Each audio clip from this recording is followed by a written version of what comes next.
사복음서 부분에 저는 마태복음 부분은 이렇게 한번 제목을 잡아봤습니다.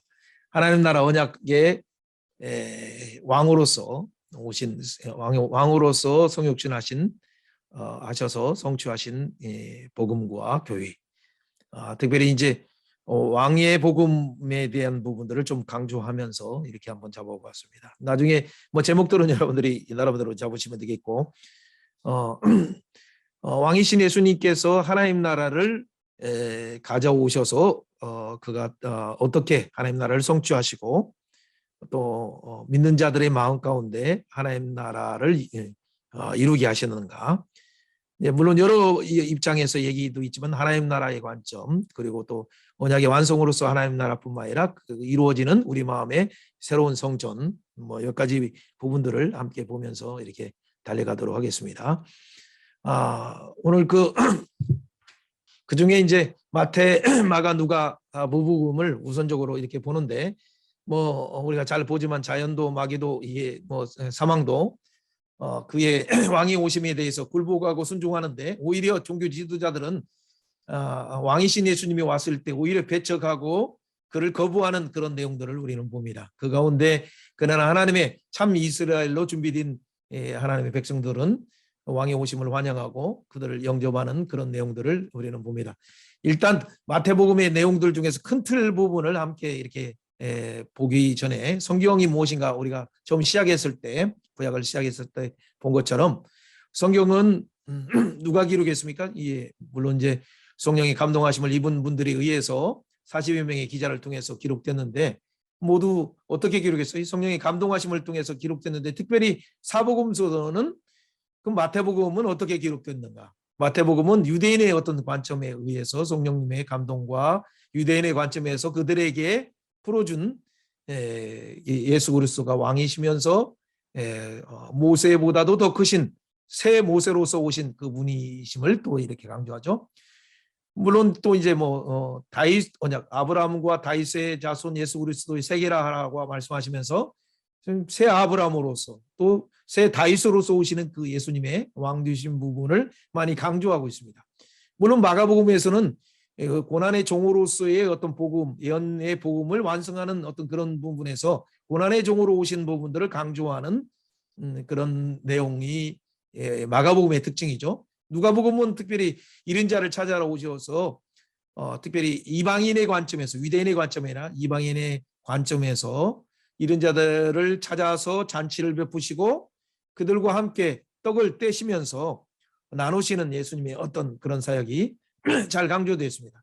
그러나 요한복음 같은 경우는 이 새 복음서의 공간복음과는 또 다른 어떤 신학적인 어떤 풍부한 어떤 형태를 통해서 요한복음은 로고스의 어떤 헬라적인 접근을 통해서 이렇게 말씀하시는 내용을 통해서 그가 완성하시는 새 성전이 무엇인가라는 그런 성전 신학적인 측면에서의 강조되는 부분들도 있습니다. 어쨌든 이 사복음서를 통해서 예수 그리스도가 누구신가를 내 사방향의 그 각도에서 우리는 볼 수 있다는 것을 먼저 전제하고, 한 예수님에 대해서 다 표현할 수 없는 어떤 부분들을 마태는 유대인의 관점에서, 누가는 이방인의 관점에서, 그럼 마가복음은 고난의 종으로서의 관점에서, 요한복음은 독특한 신학의 형태에서 성전을 완성하시는 그 예수님의 하나님이신 그분의 관점에서 이렇게 기록했다고 우리는 알 수 있습니다. 자, 그렇다면 이것은 족장 시대나 왕정 시대에 어떤 나타난 복음의 그림자적인 장차 오시는 메시아의 모형적인 어떤 그 시대의 예언과 다르게 지금 이 복음 시대에는 그 실체이신, 그림자의 실체이시고 모형의 실체이신 그분이 바로 오셨잖아요. 복음 시대 때는 그 나타남이 하나님 나라의 메시아의 언약된 그 복음이 어떻게 그러면 명백하게 그들에게 눈에 만지는 것처럼 이렇게 다가오는가라는 부분에서 마태복음을 이렇게 우리가 보면 되겠습니다. 결국에는 이런 부분은 우리가 처음에 구속사에서 시작했을 때 모든 부분이 하나님께 돌아가서 예수 그리스도를 통해서 돌아가서 임마누엘을 성취하기 위한, 하나님과 함께 더불어서 거하기 위한 임마누엘의 성취 측면이 있습니다. 물론 마태복음과 마가복음, 누가복음과 다른 또 요한복음에서 강조하는 부분들은 또 다른 어떤 하나님의 성전을 완성하셔서 그리고 우주 가운데 통치하시는 하나님 나라를 이렇게 보여주는 분들도 있습니다. 어쨌든 이 성경을 기록한 목적은 우리가 잘 아는 것처럼 우리에게 영원한 생명을 주시기 위한 그런 초점에서 구속사의 관점에서 우리는 주로 말씀을 이렇게 나누도록 합니다. 역시 사복음서도 모세 율법뿐만 아니라 선지자들이 그리든 또 시편에 그리든 모두 예수 그리스도에 관한 예수 그리스도에 대한 말씀인데 바로 마태복음, 마가복음, 누가복음, 요한복음은 실체이신 그분이 왕으로 오셨다는 것을 강조하는 부분이 바로 마태복음이죠. 자, 그런 부분에서 여자의 옷으로 오시는 그분이 왕으로 오셨다라는 부분, 그 내용들을 한번 봅니다. 그래서 특별히 이 공통의 관점인 공간복음 중에서의 마태복음, 마가복음, 누가복음을 약간 비교도 하지만은 오늘은 조금 더 마태복음을 하고 다음 주 정도는 약간 비교하면서 누가복음 할 때 조금 더 먼저 숙지된 상태에서 이렇게 말씀을 달려가도록 합니다. 시간상 조금 약간 조금 빠르게 달려가더라도 이해해 주시고 중간에 10분 정도의 시간을 가지고 함께 소그룹으로 이렇게 나누시면서 대화하시면서 질문들도 올려주시면 되겠습니다. 이 가운데 결국에는 하나님의 사랑이 우리가 연약할 때 우리가 원수 되었을 때 주인 되었을 때 나타났는데 마태복음에는 어떤 식으로 표현하는가를 한번 이렇게 보도록 하겠습니다. 그래서 성경의 큰 틀에서 예수 그리스도의 오심을 통해서 완성하시는 하나님의 언약, 하나님 나라 그 큰 틀에서 이렇게 보도록 합니다. 구약은 뭐 언약에 대한 약속이죠. 그리고 야곱 이변에서 이스라엘로 변화된 것처럼 오늘 신약은 야곱 같은 이스라엘이 예수 그리스도를 통해서 참 이스라엘로 되는 어떤 그런 관점. 그래서 참 이스라엘로서 아브라함에게 약속한 예수 그리스도를 통해서 아브라함의 복이 우리에게 임하게 하시는 거죠. 그리고 약속하신 성령의 약속을 받는다는 공통된 부분들을 같이 이렇게 바라보면서 한번 달려가도록 합니다. 이것은 그냥 우리가 구약의 관점이 아브라함 한 사람을 통해서 이스라엘 12지파를 만들고 그것이 오늘 예수님 한 분을 통해서 바로 12제자를 세우셔서 또 70인 문도를 세우셔서 세상에 파송하는 그 구주가 큰 부분에서 이루어지는 그 부분을 먼저 이렇게 생각하시면 됩니다. 70이라는 수는 항상 이방인의 수죠. 그래서 이방인의 수가 찰 때 세상에 보내시는 그런 부분을 우리가 한번 연상하시면서 이렇게 보겠습니다. 자, 결국에는 우리가 매번 강조하는 이외에 하나님께서 이런 작은 땅에 하나님께서 작은 민족, 세상에서 가장 작은 민족 이스라엘을 이 네반트 땅에 보내셔서 아브라함을 보내시고 그거에서 여호와의 도를 통해서 온 땅이 열방이 복을 받게 하셨는가. 이 복음, 그 아브라함을 통해서 아브라함의 자손, 또 다윗의 보좌 위에서 하나님의 주신 공의와 공평을 행하는 그 예수 그리스도. 그렇죠? 그래서 새 아브라함으로서, 새 다윗으로서, 또 모세의 구원이 말하는 것처럼 모세를 통해서 이스라엘을 구원하듯이 예수 그리스도께서 자기 백성을 구원하는 1장 21절 예수라는 이름. 그래서 모세보다도 더 크신 새 모세로서의 그의 사역이 마태복음에 어떻게 강조되는가라는 부분을 한번 이렇게 보겠습니다. 그런 부분에서 우리가 보여야 될 부분은 하나님께서 아담에게 약속하신 또 세 가지 복, 또 노아를 통해서 축복하신 이 세 가지 복, 또 아브라함을 통해서 주신 이 세 가지 복이 결국에는 그 예수님 한 분, 바로 그 자손 예수 그리스도를 통해서 그분을 통해서 영원한 하나님 나라를 소유하게 하시고 하나님과 동행하시는 임마누엘을 성취하시고 그리고 하나님 나라뿐만 아니라 이건 하나의 성전 신학의 관점에서 본다면 하나님의 성전이 완성되는 근데 이전의 건물의 성전이 아니라 우리의 마음 가운데 그의 피로 사신 자기 백성들의 신비에 새겨주시는 새 성전을 말씀하시는 부분들을 통해서 그의 통치가 이루어지는 것이죠. 자, 이런 부분에서 특별히 이제 우리가 좀 나중에 보겠지만 마태복음 5장 17절에 예수님께서 말씀하실 때 율법이나 선지자를 피하러 온 것이 아니라 율법을 오히려 선지자를 완성하기 위해서 오셨다. 온전케 하기 위해서 오셨다 말씀하시면서 그리고 이제 그 다음에 5장 21절 또 표현에 옛사람에게 말한 바 뭐 살인하지 말라 하는 것을 너희가 들었으나 옛사람에게 말한 바 하는 말을 너희가 들었으나 라고 하면서 나는 너희에게 이른다. 그렇죠. 옛사람 모세가 말한 것보다 그들의 그 원리적인 부분을 더 이미 실체이신 그분이 오셔서 정확하게 설명을 하는 거죠. 그 부분은 왕으로서의 어떤 권위로서의 선포가 나와 있습니다. 그런 부분을 마태복음에 보면 5장에 보면 특별히 6번 정도 이렇게 강조되는 내용들을 우리가 볼 수 있습니다. 그래서 그분이 한 분이 오심으로 통해서 아담이 한 사람 범죄로 인해서 모든 사람이 정죄에 이른 것처럼 한 사람의 예수 그리스도의 의로운 행위를 통해서 모든 사람이 생명에 이르게 하는 것들을 어떻게 이루시는가라는 부분을 우리가 한번 보겠습니다. 그 측면에서는 하나님 나라 회복과 또 성전의 회복, 우리 마음 가운데 구속을 통해서 성전을 회복하는 그 뜻들에서 에덴의 회복부터 나중에 우리가 계시록에서 볼 수 있지만 하나님 안에서 예배가 회복되고 영원히 하나님만을 섬기는 그 나라 이전에 바로 이 재림으로 완성되는 이전에 지금 바로 예수님이 성육신하셔서 오셔서 하신 그 사역이 무엇인가, 그 부분을 우리가 좀 이렇게 보겠습니다. 그런 부분에서 그동안에 뭐 아브라함을 통해서 모리아산, 또 모세를 통해서 유월절 어린 양, 세상주를 주고 하는 어린 양, 다윗을 통해서 말한 다윗의 성전을 예비하는 아라우나 타작마당을 통해서 예비드는 그 장차 오시는 메시아가 십자가에서 또 돌아가시는 그분. 자, 이런 부분들을 언약적으로 어떻게 이루시는가라는 그런 측면에서 마태는 아주 잘 묘사를 하고 있습니다. 그런 부분에서 한번 오늘가 말씀을 한번 달려가도록 합니다. 사복음에서의 특징은 우리가 보통 말하는 것처럼 왕으로 오신 예수님을 묘사할 때 사자복음이라고 이렇게 말하죠. 또한 마가복음에서 말하는 부분에서는 섬기는 본으로서 이렇게 말할 때는 송아지 복음으로 이렇게 보통 말하고 있죠.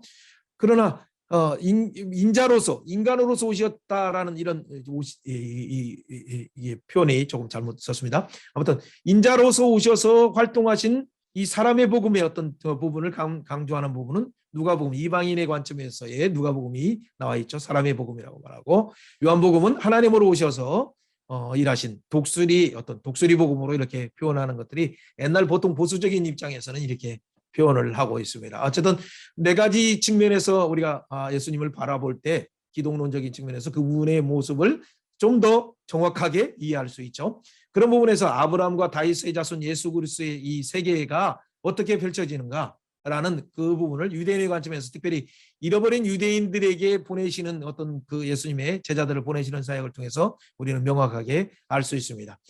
그 중에 하나가 이 요단강에서 이제 세례를 받으실 때 구원의 어떤 시작을 이루실 때 부분은 그 땅이 어떤 곳입니까? 바로 여호수아가 서서 그 가나안 땅을 건너기 전에 모세를 통해서 율법을 통해서 여호수아, 예수야, 그리고 바로 이제 말하는 뭐 그 똑같은 구원이라는 이름을 가진 예수님, 그렇죠?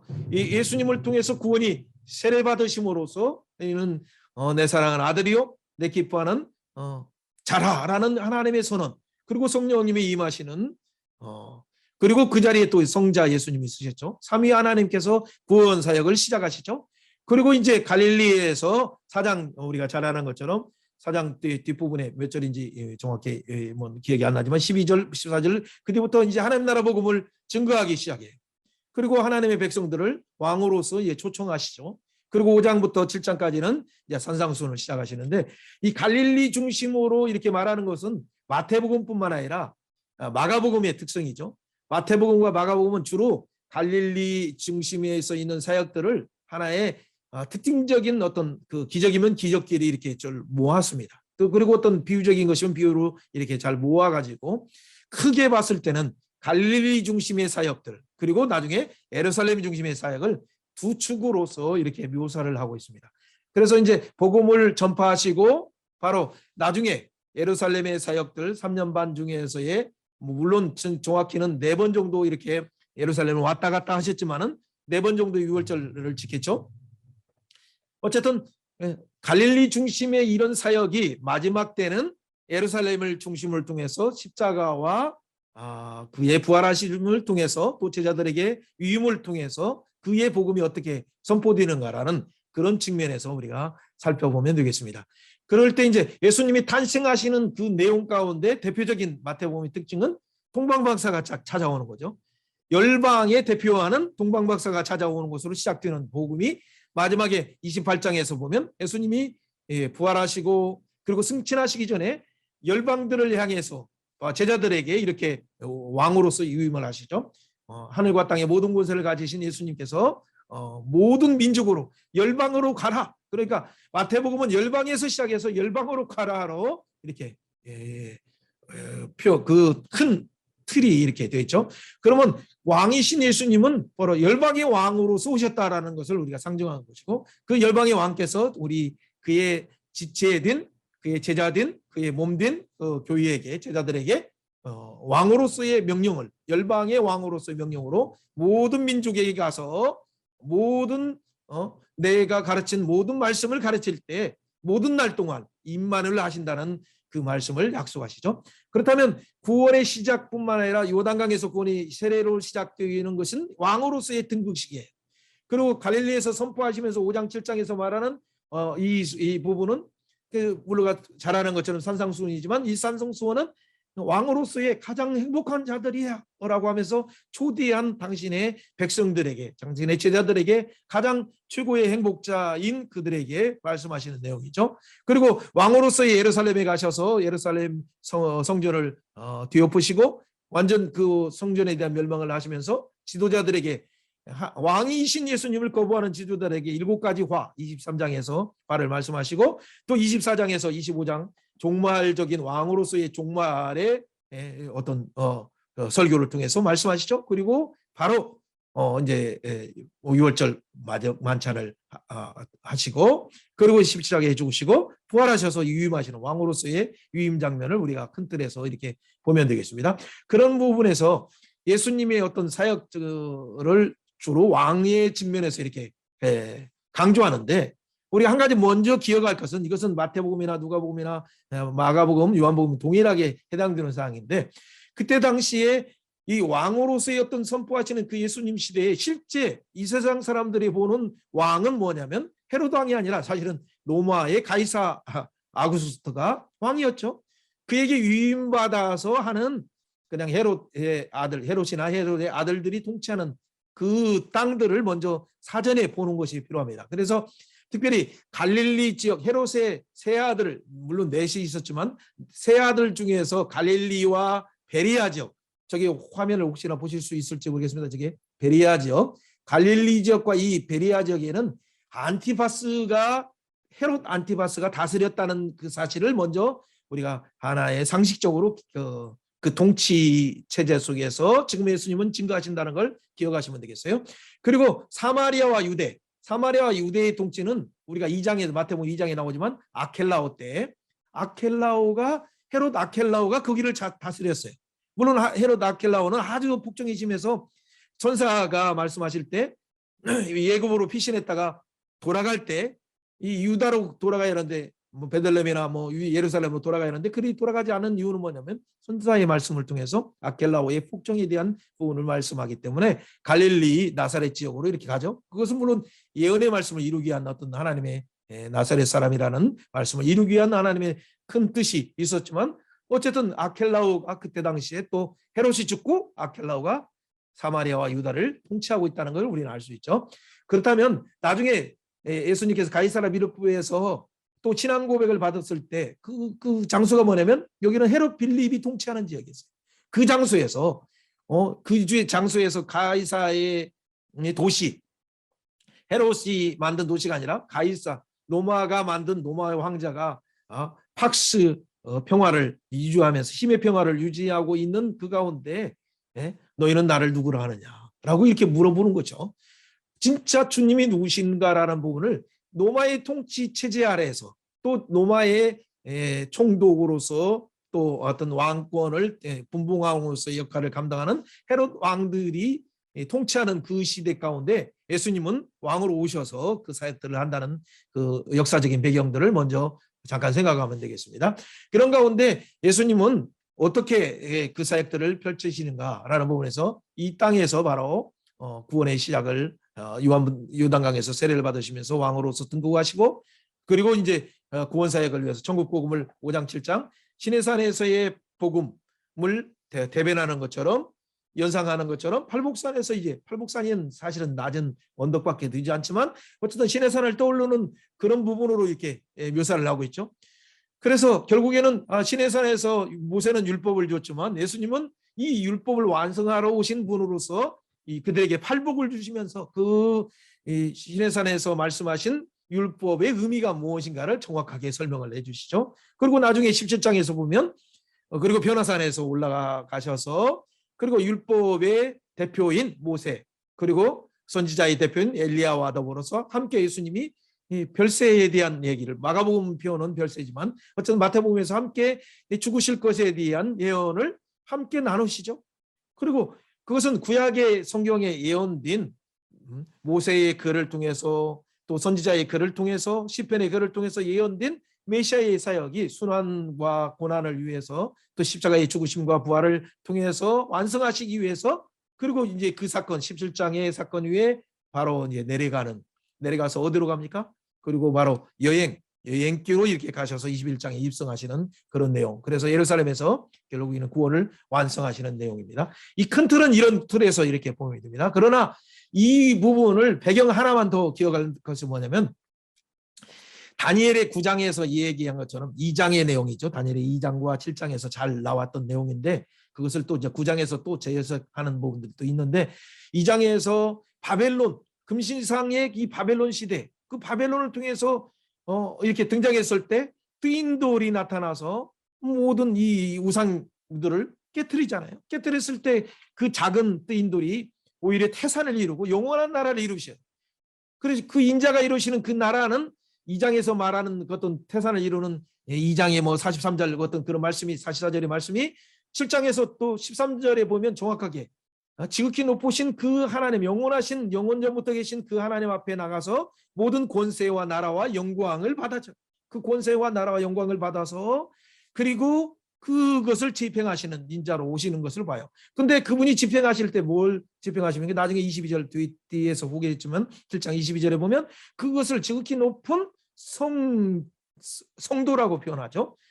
바로 그의 몸된 참 이스라엘 백성으로 부르신 그들에게 유임하는 거예요. 올라온 권세를 줘요. 자, 그렇다면 이의 교회론적인 측면에서 기독론적인 측면과 교회론적인 측면에서 보면 주님이 오셔서 성령 지나서 왕의 선포를 통해서 왕의 산상수훈을 통해서 그리고 왕의 교회를 제자들에게 위임하시면서 천국 복음을 증거하게 하시고 10장에서 그리고 18장에서 교회의 권세를 통해서 음부의 권세가 이기지 못하는 그 권세를 통해서 하늘에서도 우리가 땅에서도 매면 하늘에서도 매이고 땅에서도 열면 하늘에서 열리는 이 권세를 사용하는 교회가 결국에는 이 교회에게 유임한 이 사역이 얼마나 큰 사역인가를 예수님께서 강조하시는 내용. 그런데 이런 부분에서 그 다니엘 7장의 22절에 있는 그런 내용들은 나중에 좀 우리가 조금 시간이 된다면 잠깐 보겠습니다만 지극히 높으신 그분이신 인자이신 그분의 지체인 성도들에게 주신 권한이에요. 자, 그러면 교회에게 주신 그 권한은 뭔가라는 부분에서는 나중에 좀 더 나누도록 합니다. 그것은 바로 때를 따라 양식을 나눠주는 것처럼 천국에서 옛것과 새것을 나눠주는 24장의 말씀처럼 종말론적인 설교에서 말한 것처럼 그래서 때에 따라 안식벌량이죠. 하나님이 주신 그 때에 많은 백성들에게 열방에게 유대인이든 열방이든 가서 하나님의 이 생명이 떠오르신 예수님을 증거하는 그런 사역을 통해서 열방을 하나님 나라의 통치 속에 들어가게 하는 것이 아주 중요한 이게 말씀을 맡은 충성되고 지혜로운 종이의 모습이죠. 이것이 이제 마태복음 13장의 천국비에서 나오는 52절에 나온 천국의 서기가 된 제사장의 어떤 그런 모습입니다. 마태복음만이 가지고 있는 독특한 표현들이죠. 자, 어쨌든 제가 말하고자 하는 것은 이 배경적인 측면에서 바벨론 그 나라가 한 일이 있어요. 이 세상 나라라고 해서 짐승의 나라라고 해서 무조건 배척할 것이잖아요. 그 바벨론 나라를 통해서 갑자기 그때 흩어져서 이대인들이 흩어져서 가는 곳마다 회당을 지어서 회당. 그러니까 여호와의 신앙들이 나오고 회당을 통해서 예수 그리스도의 복음이 증거될 때 회당을 거점으로 해서 복음이 전파될 수 있는 그 기틀을 바벨론 때부터 이미 하나님은 이렇게 준비하셨다는 것을 기억하시라는 얘기죠.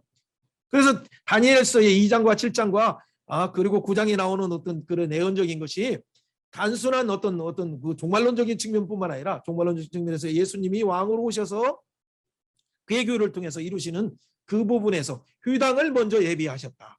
때가 차기 전에. 그리고 페르시아를 통해서는 고레스의 정책은 아주 독특했어요. 바벨론처럼 약간의 강압 정책이 아니라 고레스는 다신론을 모두 어떤 종교든 다 인정을 했어요. 그리고 그 특별히 너희들은 귀환하라라고 하면서 너희들이 믿는 하나님을 섬기라라고 말하는 거죠. 그런 부분에서 고레스를 통해서 정식으로 그때 당시의 세계 열방들은 종교의 자유의 어떤 부분들이 모든 나라에 이렇게 그 사상들이 심어지게 됐어요. 그래서 이런 고레스의 어떤 종교를 인정해주는 어떤 그런 정책이 결국에는 예수님의 복음을 증거하는데 세계 각 나라로 퍼지는 그 기틀을 만들어 놓으셨어요. 그러니까 페르시아의 짐승의 나라이지만은 그 가운데 하나님은 짐승의 나라의 속성을 통해서도 뭔가 예비하시는 하나님의 그 역전의 원리를 우리가 볼 수 있죠.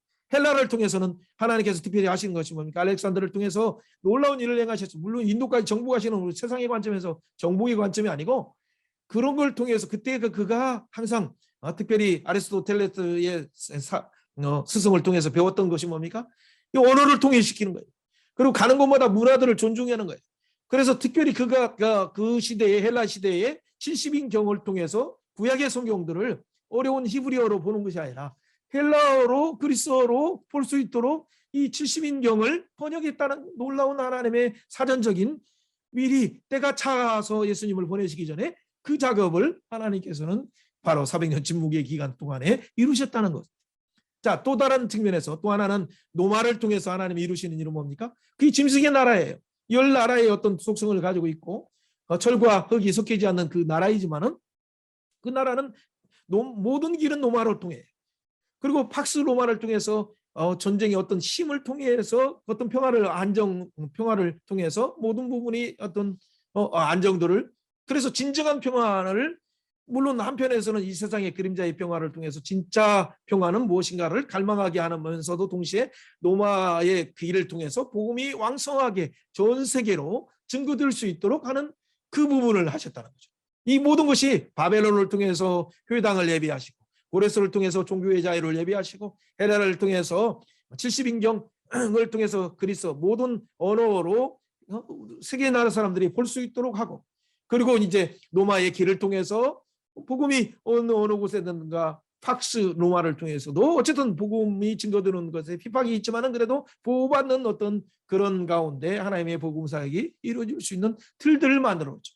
이것이 뭐냐면 여자의 후손으로 오신 그 예수 그리스도 그분이 바로 6월절 세상 죄를 지고 가는 그분이 오셔서 그리고 아라우라 타작마당에서 다윗의 예비된 그 장소에 바로 십자가에 달리신 그 예수님 그분이 오셔서 그 메시아 나라를 이루실 때 이루어지는 일들이죠. 이 배경을 먼저 생각하신다면 그런 부분에서 특별히 마태복음을 보면 더 뭐냐면 예수님이 오셔서 초림과 재림 사이가 바로 그 기간이 무엇인가 3년 만에 교회 시대에 우리가 보통 천년왕국의 어떤 부분들을 따로 천년이 있다는 것이 강조를 하고 있지만은 그러나 이런 부분에서 오히려 교회 시대가 예수님의 통치가 이미 하나님 나라가 임했고 그리고 그 통치를 가진 그 교회가 예수의 이름의 왕권을 행사하면서 복음을 증거하는 그런 시대가 있죠. 그래서 천년왕국 오면 예수님이 재림이 불완전한 것처럼 두 번 재림이 있는 것 있어야 되는 어떤 그런 부분들에 대한 논리적인 모순들을 완전히 해결해요. 뭐 두 번 재림하실 필요 없고 예수님이 지금 초림하셨고 그리고 이미 이루신 그러나 아직 완성하지 않은 그 부분들은 재림에 오셔서 완성하시면 돼요. 그렇기 때문에 이 교회 시대는 특별히 예수님의 왕권을 가진 그 교회가 지극히 높은 그 성민에게 주신 그 권한 다니엘 7장 22절까지를 잘 생각하셔서 하신다면 지금 교회 시대가 바로 하나님의 통치를 예수 그리스도의 이름으로 행하는 그런 무교회 시대 뭐라고 하죠? 아무튼 그것이 바로 천년왕국이 아니라 지금이 바로 천년왕국 시대라는 것을 우리는 기억하시면 되겠죠. 자, 어쨌든 뭐 그것은 여러분들이 어떤 가지고 있는 신학적인 배경에 따라서 또 뭐 여러 사상들을 이렇게 존중을 일단은 하고 어쨌든 이 틀 위에서 아마 마태복음을 우리가 빨리 달려가도록 합니다. 그러면 예수님은 누구신가라는 그런 측면에서 마태는 특별히 아까 유대인의 관점에서 이렇게 말씀하셨을 때 특별히 새로운 모세, 아브라함과 다윗 그러니까 새로운 아브라함도 바로 예수님이 오실 때를 보고 기뻐했다는 것은 표현은 요한복음이 있지만 어쨌든 새로운 다윗으로서 그의 모습은 어떤 것인가 또 새로운 모세로서의 그 모습은 어떤 것인가라는 그 측면에서 보면 될 수 있습니다. 자, 이것은 그냥 하나의 그냥 그 대차 구조적인 측면에서 이게 뭐 보통 이제 샌드위치 기법을 가지고도 말할 수도 있지만 그냥 하나의 큰 구도로 본다면 왕의 출생하고 왕으로서의 하나님 나라가 시작되는 부분이 주로 이제 1장 4장에서 나오죠. 이 구조 속에서 그러면 이것은 그냥 단순한 내용이지만은 그냥 5장에서 7장에서 그 왕이 지금 왕의 선포가 팔복을 선포해요. 이 선포는 뭐냐면 시내산에서의 19장부터 24장까지 말한 언약의 피로 세우신 그 특별히 그 안에서 함축된 10계명에 대한 그 부분을 정확하게 풀어서 완성하시는 그런 의미가 있죠. 왕의 선포가 뭔가라는 그런 부분. 그리고 이제 보통 보면 크게 봤을 때는 왕의 선포를 이 5가지 왕에서 5가지 설교로 그렇게 표현을 합니다. 마태복음은. 그래서 이제 5장 7장에서 말한 산상수훈을 통해서 왕의 강화라고도 말하고 설교라고도 말하죠. 그 10장에서 바로 왕이 하나님 나라에 대한 하나님 나라는 선교를 통해서 확장된다는 왕의 선포가 있죠. 그 설교가 있어요. 10장에. 그리고 13장에서는 바로 하나님 나라는 바로 그 비유를 통해서 하나님 나라가 감추인 보화 그리고 또 이 땅의 비유를 통해서 말씀하시는 것, 진주와 같은 걸 또 그물을 통해서 또 겨자씨의 비유를 통해서 또 감추인 어떤 천국의 것과 새 것을 나눠주는 그 하나님 나라, 이 하나님 나라의 비유를 통해서 이렇게 13장에서는 표현하고 있죠. 그리고 네 번째 18장에서는 하나님 나라의 그 기관이 뭐예요? 그 교회, 하나님 나라 성전의 통치가 그 교회 공동체의 권징에 대해서도 말하고 하나님 나라는 어떤 자의 것인가 어린아이 같은 자이고 또 하나님 나라의 어떤 원리는 무엇인가라는 측면에서 아주 자세히 표현하고 있어요. 그런 의미에서 첫 번째 5장 7장의 산상수, 두 번째 10장의 선교복음, 선교 설교, 13장에 하나님 나라 비유, 18장에 교회에 대한 내용, 그렇죠. 마지막에 다섯 번째 종말 설교. 그래서 종말에 충성스러운 충성스럽고 지혜로운 종이 되어서 물론 종말에 대한 설교하면서 결국에는 이런 때에 우리가 해야 될 교회가 해야 될 하나님 나라 교회가 해야 될 일들에 대해서 말하고 있죠. 그리고 25장의 어떤 비유를 통해서 잘 말하고 있는 내용들이 무엇인가를 보면 돼요. 이 5가지 설교를 마태복음은 잘 알면 됩니다. 그런데 나머지 이 D 말고 나레이션이라고 표현된 이 7가지 이 나레이션은 뭔가 이 5가지 설교와 7가지 나레이션으로 이렇게 보통 이렇게 구성된 것이 마태복음입니다. 이것을 5, 7 이렇게 해가지고 다 알려면 뭐 복잡할 수도 있지만 사실은 조금만 자세히 보면 이해하기는 쉬워요. 자, 간단하게 이것을 하기 전에 먼저 마태복음을 우리가 한번 잡아보는데 여러분 손을 한번 펴주세요. 손을. 자, 마태복음 28장 이렇게 한번 손을 펴시면서 한 손은 뭐냐면 이게 갈릴리 중심의 날개에 손을 폈다 생각하세요. 한번 해보세요. 갈릴리 중심. 그렇죠. 1장부터 그렇죠. 16장의 신앙 고백까지 갈릴리 중심의 날개를 하나 펴면 돼요. 그렇죠. 마태복음. 그렇죠. 그리고 나중에 신앙 고백인 이제 우리의 몸통이라 생각해요. 우리의 모든 모보는 뭐냐면 신앙 고백 16장 16장에 주는 그리스도의 하나님의 아들이십니다라고 하니까 예수님의 목적인 성전을 지으시는 그 신앙 고백을 통해서 그 교회를 세워주신다는 그것이 언약이 완성되는 것이죠. 그렇기 때문에 내가 네 신앙 고백의 교회를 세운다라는 그 몸통이 바로 예수님의 몸된 교회죠. 그러면 그 날개 이후에 자 몸통이 있습니다. 그리고 나중에 그 신앙 고백 이후에 그 교회를 세우기 위해서 예수님이 지금 예루살렘으로 가셔서 순환 받으시고 죽으시고 부활하시고 그리고 이제 그 교회에서 유임된 제자들에게 열방으로 가라라고 말씀하시는 내용이죠. 그러면 크게 두 날개예요. 두 날개. 자, 한번 해봅시다. 1장부터 16장까지 그렇죠. 이 갈릴리 중심에서 하나님 나라를 선포하시고 그렇죠. 그래서 그 선포한 자들 중에서 신앙 고백할 때 그렇죠. 신앙 고백할 때 교회를 세우신다 약속하시고 그죠. 16장 16절 18절. 그러고 나서 이 날개는 뭐냐? 그리고 이 교회를 보여주신다는 그 선언 이후에 바로 이제 변화산에 가시면서 그러면 율법을 완성할 때가 됐다라고 하면서 모세와 엘리야를 부르고 그리고 바로 모세와 율법의 완성, 선지자의 완성이신 예수님이 이렇게 같이 상의하시고 그리고 이제 순환받기 위해서 예루살렘을 향해서 가시는 내용이죠. 자, 그렇다면 두 날개예요. 예루살렘 중심 이전에 갈릴리 복음 중심, 복음 전파. 그리고 예루살렘에 순환받으시고 부활하시고 유임하시고. 자, 이것이 마태복음의 큰 사역이에요. 이것만 먼저 두 기둥을 잡고 그 중심에 16장이 있다, 신앙 고백이 있다라는 걸 생각하시면 되겠습니다. 자, 이것을 아무튼 연습을 한번 해봐야 되니까, 자, 이걸 안다면 이런 쫙 해가지고 마태복음 준비하면 28장 딱 이렇게 얘기하면서 먼저 신앙 고백 이전에 1장부터 16장까지 갈릴리 중심에서 하나님 나라 선포하시고, 여기서 이제 선언한다면 조금 더 이 틀을 위해서 5장 7장에서 산상수훈 설교하시고, 10장에서 선교로 선교하라 설교하시고, 13장에서 하나님 나라를 비유로 설교하시고, 그렇죠? 그리고 이제 신앙 고백하고, 그러고 나서 이제 쫙 펴는 거예요. 변화되고 나서 그다음에 뭐예요? 그다음에 교회의 권세를 사용하라. 변화된 그들에게 교회의 권세를 사용하라. 18장에 말씀하시면서, 그리고 그 날개를 펴는 것이 뭐예요? 19장에서부터 이제 그 예루살렘 입성하는 그런 장면들이 이렇게 들어가시고, 그러고 나서 이제 그다음에 순환 받으시고 죽으시고 부활하시는 내용이에요. 자, 이런 큰 기둥 속에서 우리가 달려가면 되겠습니다. 그렇다면 한 가지 네, 시간을 잠깐 보면서 시간들 아끼고 해야 되니까 잠깐만 보겠습니다. 예, 감사합니다. 네, 한 10분 정도는 더 나눌 수 있겠네요. 부지런히 달려가겠습니다. 자, 그렇다면 이 두 기둥들을, 두 날개를 가지고 우리는 어떻게 날 수 있습니까? 간단하게 얘기해요. 그것은 이제 왕의 주련, 왕의 선포, 왕의 권능, 그렇죠? 왕에 대한 그런데 거부하는 이 세상.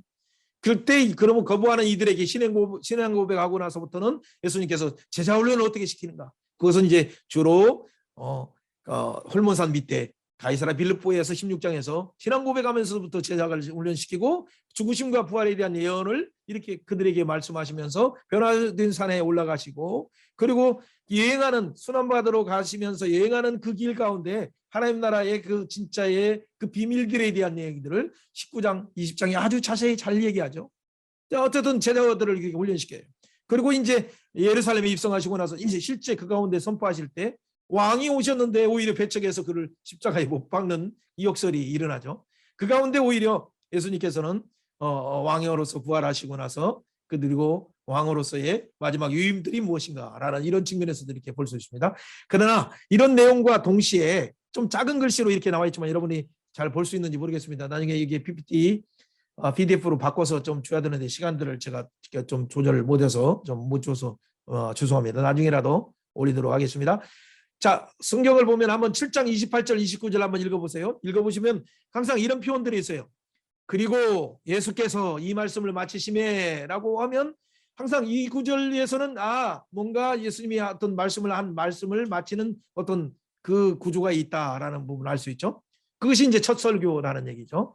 두 번째는 예수님께서 12제 계명하기를 마치시고, 그게 이제 모세오경을 연상하도록 이 5 설교를 하신 거예요. 13장에서도 예수님께서 모든 비유를 마치신 후에 라는 이런 표현, 예수님께서 또 19장에서 이 말씀을 마치시고 나서 이제 뭐 어떻게 하셨는가를 내용을 우리가 볼 수 있습니다. 18장 내용들을 끝이시고 18장에 대한 교회에 대한 설교를 얘기하시고 이 말씀을 마치시고, 그러니까 19장 1절까지가 네 번째 설교라는 얘기죠.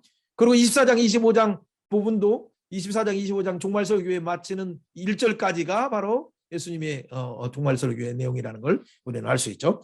자, 아무튼 참고적으로 이제 일단 내용들을 한번 보면서, 그러면 우리가 모세의 속성, 또 이제 다윗과 아브라함의 어떤 속성 속에서의 예수 그리스도는 어떻게 묘사됐는가라는 그런 측면들을 이렇게 볼 수도 있지만, 아무튼 큰 틀에서는 자세히 본다면 이렇게 뭐 볼 수 있습니다. 한번 나중에 보시고, 이제 중요한 것들은 이제 오히려 이제 5장 7장에서의 이 산상수훈의 내용들을 우리가 한번 잠깐 보도록 합니다. 그 중에서 5장 7장의 산상수훈 중에서 팔복 부분을 보고, 또 10장에서 제자 파견 중에 한 부분, 13장 비유 중에서 한 부분, 18장의 부분 한 부분, 24장의 부분에서 이렇게 한 부분만 우리가 명목상 이렇게 잠깐 보도록 합니다. 자, 이걸 보기 전에 먼저 하나를 더 먼저 보고 하도록 합시다.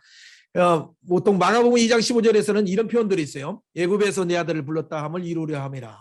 마가복음 2장 23절에도 보면 나사렛 사람 말을 이루려 함이라. 마태는 그 마태가 마가복음 2장에 보면 레위 사람, 레위인 마태라고 요한이라고 말하죠. 어쨌든 이 마태는 레위 지파예요. 그래서 말씀을 너무 잘하네요. 그러나 이제 그가 네이지파로서 있던 일들을 버리고 이게 뭐 세관이 앉아서 이게 세리가 되어서 좀 문제가 있었었지만 그렇지만 어떤 성경은 나름대로 많이 알고 있었던 내용들이 있어서 이게 표현할 때 이런 표현들을 이렇게 하는 거죠.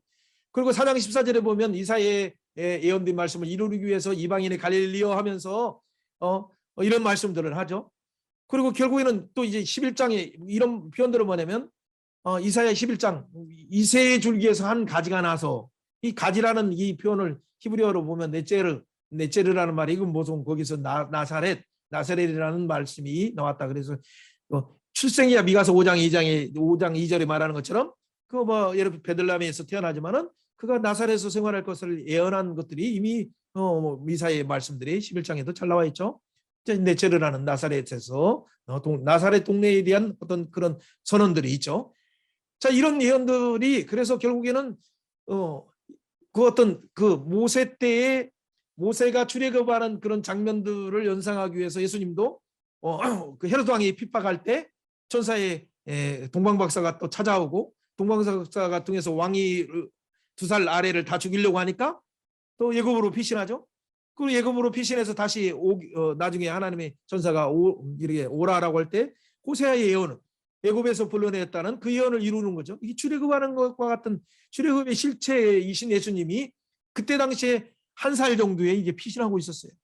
그러면 6월절 어린 양이 뭐예요? 1살 된 6월절 어린 양을 잡아서 출애굽기 12장에 그 달리는 부분이죠. 그런데 바로 1살 된 그분이 그곳에 가셔서 피신하고 있는 거예요. 그 언약을 성취하기 위해서.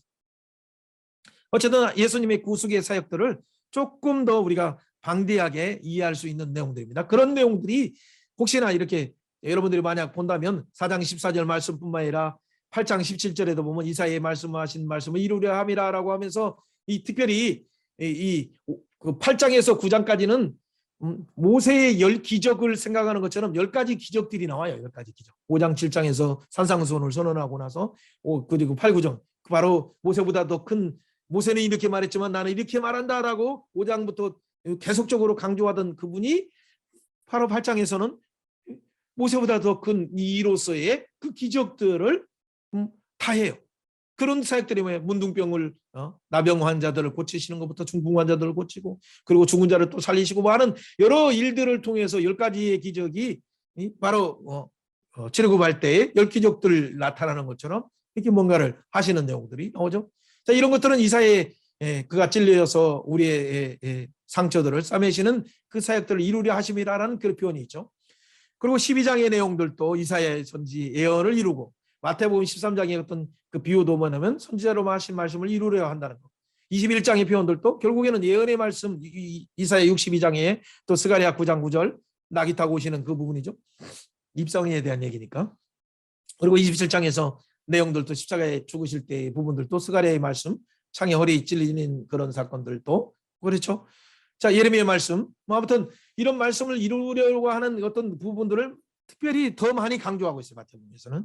자, 이런 부분을 우리가 생각한다면 왕으로 오신 그 메시아 예수 그리스도를 큰 틀에 봤을 때면 마태복음 1장에서 4장까지는 그냥 왕이 출현하셨고 5장 7장에는 산상수훈 하시고 간단하게 봅니다. 10장부터는 이렇게 8장 9장에서는 왕의 10표적들을 이렇게 보여주시고 10장부터는 또 왕의 교의를 통해서 어떻게 선교할 것인가 제자들을 보내시는 장면이죠. 그리고 왕들에게 제자들에게 바로 하나님 나라의 임한 하나님 나라의 비유를 통해서 13장에 말씀하시는 내용이죠. 그러자 결국에는 16장에서 신앙 고백할 때 그들에게 신앙 고백할 때 변화산도 보여주시고 그 말씀을 완성하시는 그 사역을 말씀하시고 그러고 나서 18장에서 교회의 그 사역이 얼마나 큰가를 말씀하시죠. 그게 설교죠. 계속 말하는 것은 이 5가지 설교의 내용이에요. 그리고 그리고 입성하시고 나서 종말론적인 설교를 하시고 그다음에 종말론적인 그 사역을 감당하기 위해서 십자가에 죽으시고 또 부활 승리하셔서 유임하시는 내용. 그 내용이 무엇인가를 이렇게 달려가서 보면 되겠습니다. 아무튼 이 5가지의 설교와 7가지의 내러티브가 뭔가인가를 우리 마태복음을 이해한다면 상당히 왕으로 오신 그 예수님의 사역을 좀 실감 있게 볼 수 있습니다. 이걸 한번 보시면서 이 마태복음을 읽어보시면 되겠습니다. 어쨌든 우리가 아까 조금 전에 다니엘서 시작할 때 말한 것처럼 13절 14절의 말씀이 이 내용입니다. 제가 한번 읽어봅니다.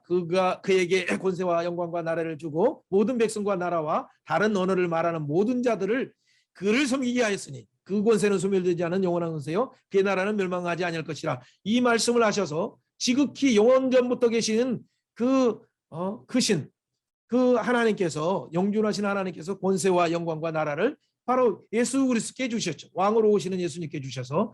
그런데 여기만 끝난 것이 아니라 그 예언된 말씀이 7장 22절에 지극히 높으신 이의 성도들을 위하여 원한을 풀어주시고, 왕이신 예수님 오셔서 원한을 풀어주시는 것이 바로 오늘 왕이하러 오신 예수님의 사역이죠. 그리고 때가 이름에 성도들이 나라를 얻었더라라는 그 표현, 그리고 특별히 보면 한때와도 때와 반때라는 이 부분을 생각을 하면 이게 이 부분들을 나중에 우리가 또 복잡하게 생각할 수 있지만 7장 22절을 한번 생각하시면 계시록의 말씀 중에서 이런 기간이 교회가 활동하는 기간이라는 것을 상징적으로 우리가 생각을, 교회 시대의 부분을 생각하면 되겠습니다. 자, 어쨌든 아브라함과 모세와 다윗의 부분을 이루시는 그 예수님은 어떻게 오셨는가라는 측면에서 한번 잠깐 보면, 아까 첫 번째 베들레헴에서 미가서 5장 2절에서 태어나셨죠. 그리고 어디로 가십니까?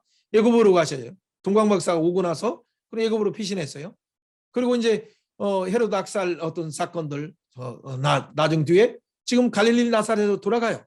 그때가 이제 아켈라오의 어떤 통치 때죠.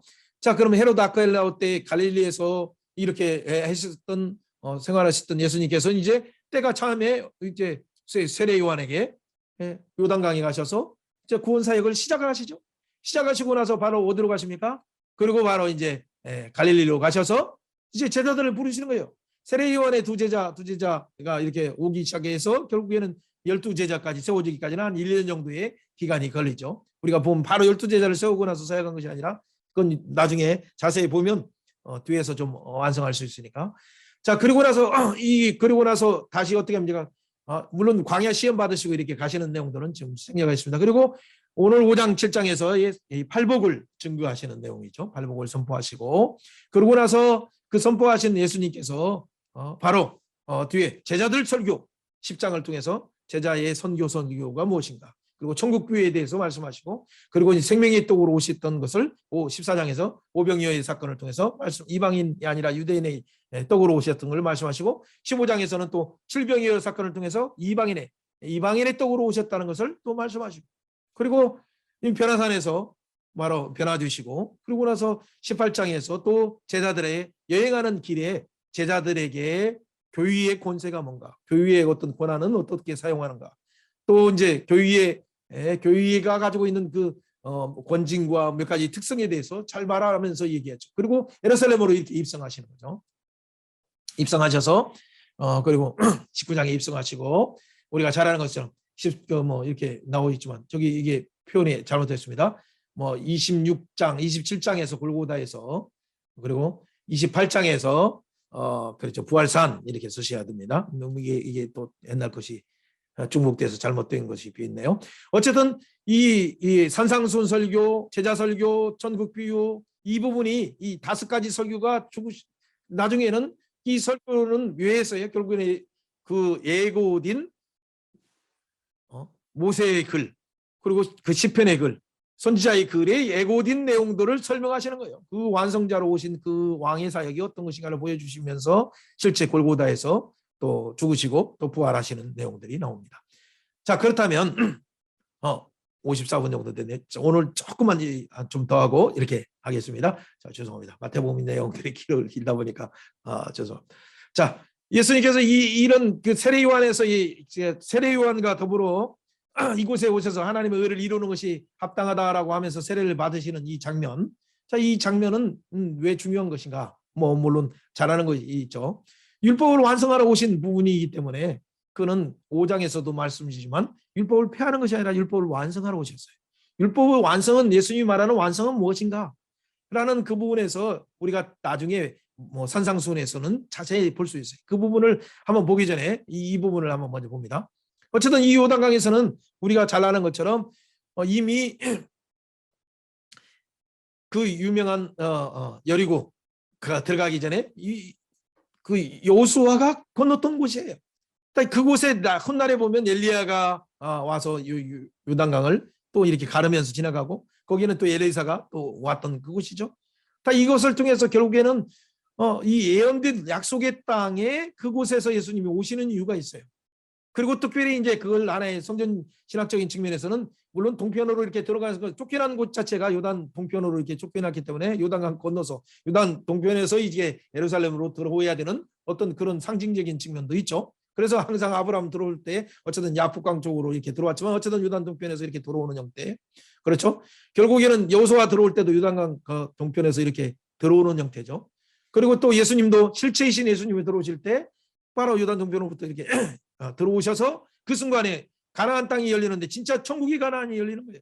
하나님의 음성이 들고 내 사랑하는 자다, 기뻐하는 자다. 성령님이 또 임하셔서 기름 부으시는 사건을 통해서 임하시는 내용들을 우리는 볼 수 있습니다.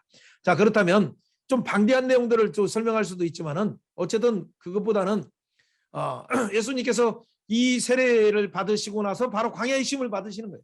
근데 그 광야 시험도 뭐냐면 저 건너편이 뭐냐면 시내산 신명기의 말씀을 시내산 40년 후에 모압 평지에서의 지금 모압 언약을 하는 그 땅이에요.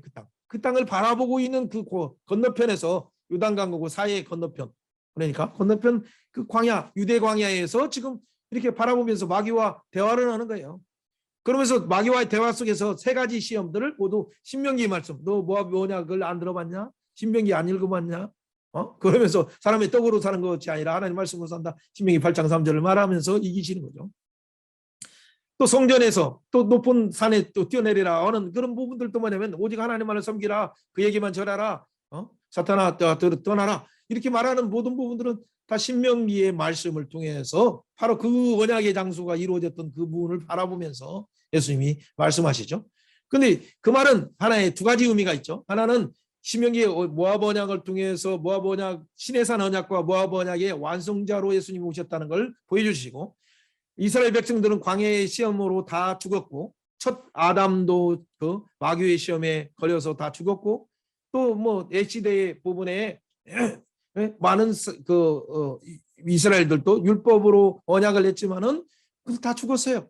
광야에서 다 죽었어요. 그러나 참 이스라엘 왕으로 오신 예수님은 이 광야에서 40일 떡을 통해서 그들은 40년 동안 그 광야의 시험은 죽었는데 다 실패했지만은 예수 그리스도는 오히려 그 세 가지 시험들을 완전하게 넉넉하게 이기셔서, 넉넉하게 이기니까 나중에 보면 이게 그 광야에서 그 새들이 와서, 짐승들이 와서 예수님을 또 이렇게 섬기는 그런, 천사들도 와서 섬기고 오히려 받드는 그런 형태가 나타나죠. 그게 이제 이 하나의 동산 안에서 하나님의 작정하신 에덴에 있다면 이게 광야는 하나의 동산이죠. 또 건너편에 나간 다음에 이제 사방으로 빠져나가는 뭐 이게 유브라데, 티그리스, 그리고 뭐 이렇게 뻗어나가는 뭐 나일강, 뭐 이렇게 기테겔 뭐 그런 식으로 사방으로 뻗어가는 그 부분, 하나님의 그 성소에서 지금 뻗어나가는데 사방으로 뻗어나가는 우리가 창세기 2장 부분들을 완성적인 측면에서도 이렇게 바라볼 수 있고, 에스겔적인 47장의 부분을 바라볼 수도 있습니다. 어쨌든 자, 이런 부분의 시험들을 이겨서 이것은 에스겔 47장뿐만 아니라 37장에서 결국에는 이스라엘이 광야에서 다 죽어서 뼈와 같이 이스라엘의 큰 군대가 아니라 다 시체와 같고 다 죽은 자와 같은 이 부분을 그들에게 예수의 생명을 불어넣으시고, 예수의 말씀으로 언약으로 오신 예수님이, 왕으로 오신 예수님의 이 복음을 그들에게 들려주시고 태어나셔서, 그리고 그가 예수님이 보내시는 그 성령을 통해서 그들이 심출이 붙고 그 살인뿐만 아니라 성령에 불어넣을 때 하나님의 큰 군대로 만드시는 그 어떤 상징적인 어떤 그런 시험도 들 수가 있죠. 단순한 우리 육신의 정욕, 안목의 정욕, 이생의 자랑뿐만 아니라 예수님께서는 결국에는 언약을 완성하시는 분으로 오셨기 때문에 그 두 가지 측면이 다 있다는 걸 이렇게 생각하시면 되겠습니다. 자, 그렇다면 성전의 이런 시험들 뭐 이렇게 아무튼 뭐 이 부분들을 한번 참고적으로 생각을 하시면 되겠습니다.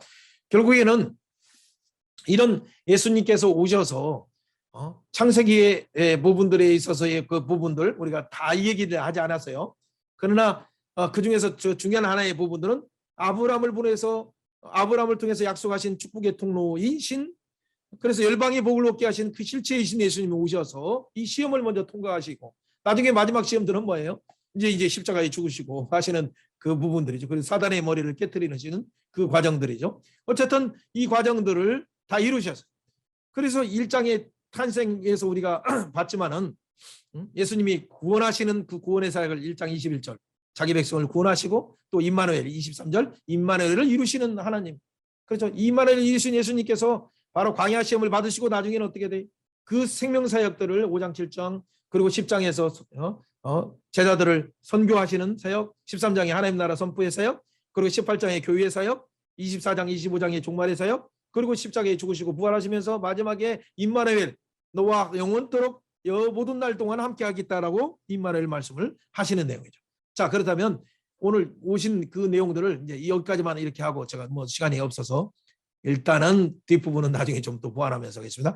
이렇게 예수님을 크게 봤을 때 이제 두 날개로 모아서 우리가 이렇게 그냥 이사야의 손에서 말하는 것처럼 왕으로 출생하신 예수님이 산상수훈하시고 천국 비유 말씀하시고 그리고 나서 신앙 고백할 때 변화되어서 제자들에게 제자 공동체의 제자 훈련들을 좀 더 강화하시고 그리고 종말에 너희들은 충성스럽고 이런 그 지혜로운 종이 돼서 때에 따라 양식을 나눠주는 종이 되어서 양과 염소를 나눌 때 슬기로운 종이 되어서 그 가운데 잘했다 칭찬받는 그 사역을 하라라고 하시고 그걸 완성하기 위해서 십자가에 죽으시고 부활하시고 그들에게 모든 날 동안 함께 하리라라고 하는 제대의 유임을 통해서 말씀을 마무리하시는 내용이죠. 이게 예수님의 손이에요. 그래서 이게 갈릴리 중심의 16장까지 내용.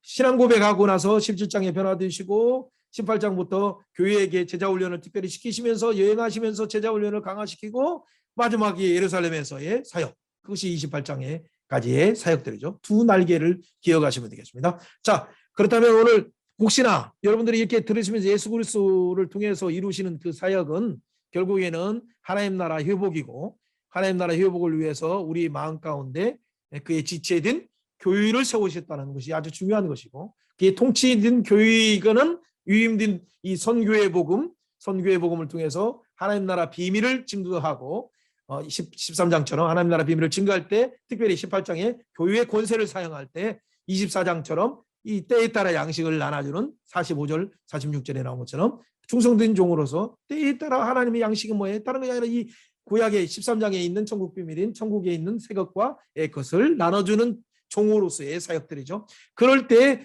이 사역은 예수님이 28장에 말하는 것처럼 모든 날 동안 세계 모든 권세를 하늘과 땅의 모든 권세를 가진 그 예수님의 이름으로 우리가 삼위 하나님의 이름으로 그 교회가 유임된 왕권의 사역들을 감당한다는 말씀이죠. 자, 이 부분까지 되어야 마태복음의 의미가 결론적인 완성의 의미가 나오니까 조금 양해를 구하겠습니다. 자, 팔복의 핵심 부분은 뭐예요? 결국엔 팔복은 다른 것이 아니라 십계명 모세 오경에서의 가장 핵심인 신의 산 언약에 함축된 19장부터 24장까지의 그 언약인데 그리고 지금 신명기의 5장의 내용들이죠. 이 내용을 5장의 내용을 자세히 푸는 것이 신명기의 26장까지 내용이죠. 어쨌든 신명기 내용과 모압 언약 내용과 신의 산 언약 내용을 예수님은 어떻게 간단하게 표현했냐? 예수님 두 날개로 표현했어요.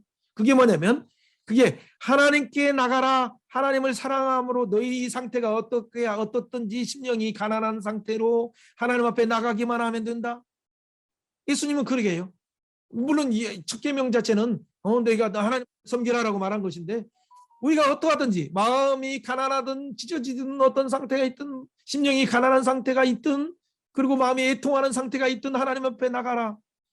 그럼 그렇죠. 하나님께 나가는 그 상태는 어쨌든 누가 뭐라고 하든 온유한 마음으로 이렇게 나가는 하나님 앞에 나가는 것이 좋다. 그리고 하나님께 나갈 때는 이 세상의 만족이 아니라 세상의 부요나 쾌락과 어떤 물질과 어떤 풍요로 채워주는 것이 아니라 하나님 나라에 대한 하나님을 만져주심, 하나님의 통치 속에 들어갈 때 주시는 그 의에 대한 목마름, 그의 사랑에 대한 목마름으로 나가라. 그게 다 하나님의 1계명부터 4계명까지 10계명 중에 하나님께 향해 있듯이 이것을 정확하게 표현을 했어요. 1장부터 4장까지는 이게 가장 가난한 심령이 가난한 상태에 하나님 앞에 나가기만 하면 너는 가장 행복자다. 그렇죠. 너는 애통하는 자, 이 세상의 것들 때문에 하나님 나라 가치로 살려고 하고 그것 때문에 애통하는 자, 너는 가장 행복한 자다. 너 온유한 자, 이 땅에서 이삭처럼 뺏기고 뭐 하지만은 하나님 앞에 온전심령으로 나가는 자, 그는 가장 복 있는 자다.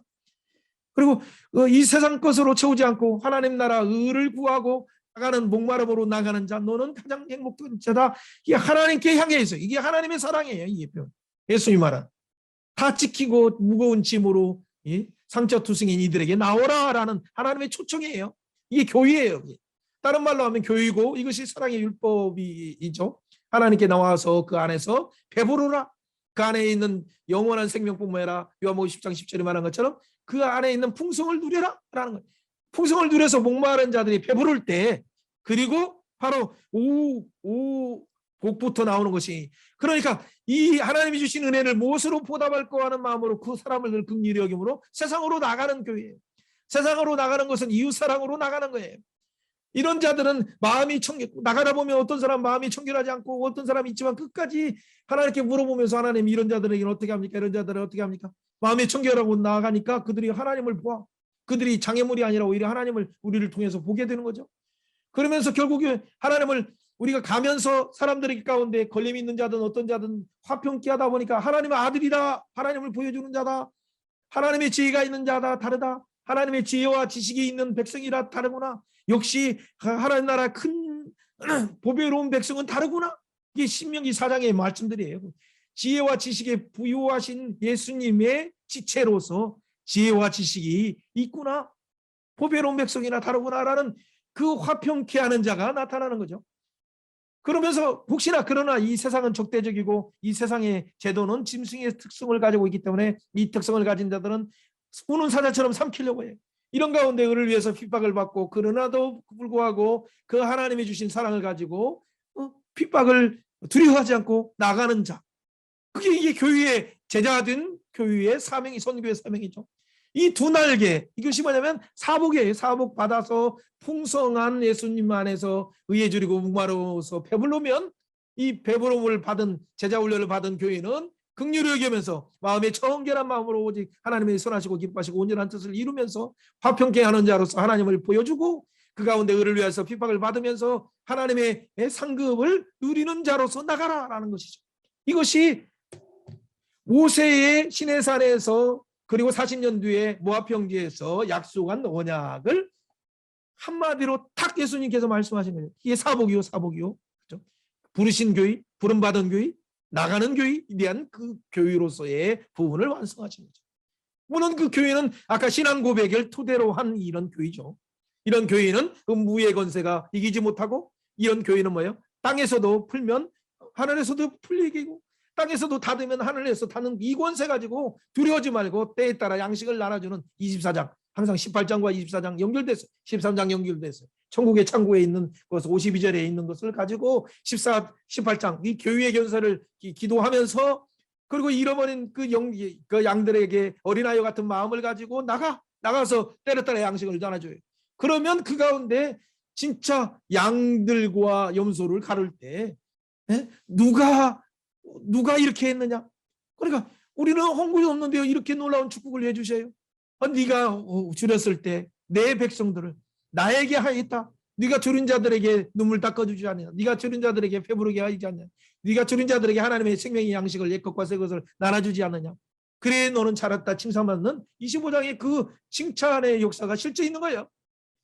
이것은 교회 사역에 있어서의 마태복음만이 가지고 있는 독특한 이런 표현들을 우리가 생각하시면 되겠습니다. 오늘 마태복음 부분 조금 더 이렇게 한번 좀 찾아보다가 마가복음을 먼저 하고 한꺼번에 다 모든 정보들을 함께 갑자기 들으면 정리가 다 안 될 수 있으니까 오늘 마가복음 조금 더 들어보고, 그리고 좀 쉬었다가 또 나중에는 요한복음도 한번 들어봤다가 다음 주에 이제 이 부분들을 종합하면서도 또 누가복음을 중심으로도 하지만은 또 이제 각 부분을 조금 더 완성하는 측면에서 이렇게 봐야 더 좋을 것 같습니다. 전체를 강의를 아무리 빨리 해도 6시간 가지고는 원래 안 되는 것이지만은 그래도 한번 이렇게 도전을 하면서 달려가도록 합니다. 오늘 마태복음 5장에서 7장 부분 중에서 한번 우리가 먼저 잠깐 이렇게 한번 살펴볼 거, 우리가 잘 아는 것처럼 아까 산상수훈이 어떤 형태다는 것은 이렇게 조금 보셨죠. 하나님께 향해서, 그리고 또 교회가 또 이 하나님 안에서 배부르게 될 때 세상을 향해서 나가는 그런 구도가 있다는 걸 기억하면 되죠. 그리고 5장 한번 21절부터 이렇게 표현을 봅니다. 5장 17절 말씀 제가 한번 먼저 읽어보겠습니다. 이런 교회에게 예수님께서 먼저 선언하신 내용 중에 첫 번째 것이 5장 13절입니다. 바로 이런 가장 행복한 이런 자들은 하나님께 나와서 가장 배부르면서 또 세상을 긍휼히 여기면서 세상을 향해서 화평케 하고 하나님을 보여주는, 핍박이 있지만 그 보여주는 자인데, 이런 삶을 다른 말로 하면 13절에 소금의 역할을 하는, 그런 하나님의 마음을 가지고 소금의 역할을 하는 거죠. 그리고 바로 14절에 말하는 세상의 빛으로 오신 그 예수님 따라서 그 빛을 발하는 세상의 빛으로서의 사명을 감당하는 거죠. 예수님이 지금 갈릴리 해변 주변에 보면 이렇게 그 말씀을 보통 하실 때 보면 저 산등에서 해가 지고 났을 때는 어떻게 돼요? 많은 산등에 있는 그 동네에 아주 화려한 도시들은 이렇게 불빛이 보이겠죠. 그것을 바라보면서 뭔가 그들에게 지금 예수님께서 말씀하시는 내용이에요. 그것이 다른 것이 아니라 산 위에 있는 동네가 숨기지 못하는 것처럼 이 빛이 드러날 때 너희 빛을 통해서 하나님의 영광을 많은 사람 앞에 드러나게 하라라는 것이 우리 교회의 본질적인 빛과 소금의 역할을 말하고 있죠. 이런 부분을 말하면서 그 다음에 바로 표현하는 것이 이런 사역은 율법을 폐하는 사역이 아니라 17절, 그리고 오히려 온전하게 하는 사역이다. 그래서 특별히 18절에 말한 것처럼 5.18 때도 천지가 변해도 하나도 없어지지 아니하고 다 이루어진다는 말씀이죠. 이루어진다는 말씀은 결국에는 나중에 보면 하나님은 사랑으로 율법을 완성하시는, 그래서 요한복음 13장 34절에 나오는 것처럼 새 계명을 우리에게 주심으로 그가 십자가에 자신을 주신 것처럼 그 제자된 교회에게 새 계명, 우리가 요한복음에서도 정확하게 또 유임하시는 내용들도 알 수 있죠. 그런 새 계명은 나중에 로마서에 보면 13장 8절에 보면 사랑으로 율법을 완성하는 그런 형태로 우리가 알 수가 있습니다. 한번 일단 그 내용들 중에서 몇 가지 특징적인 것만 잠깐 보고 이렇게 가기 때문에 그 중에서 우리에게 요구하는 부분들은 이런 서기관이나 바리새인보다 의가 낫지 않으면 천국에 들어가지 못한다 하면 우리가 어떻게 갈 수 있어요?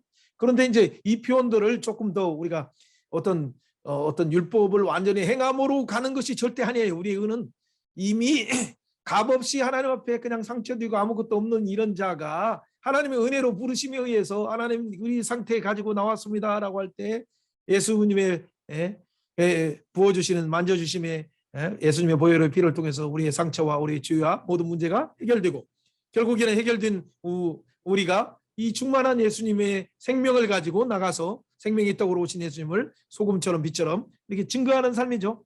이런 삶이 하나님 앞에 우리의 공로나 어떤 의가 아니고 우리의 어떤, 이것은 유대인의 개념으로서 말하는 부분들은 보통 뭐예요? 이게 그 말하는 순간 이미 우리가 귀가 들어요. 또 이게 그 순간에 우리의 손과 발이 순종으로 이어지는 거예요. 그리고 말만이 아니라 과거 이제 지금 미래에 대한 얘기를 하는 것 자체는 뭐예요? 이거 작사가 이루어진 것을 말하는 거예요.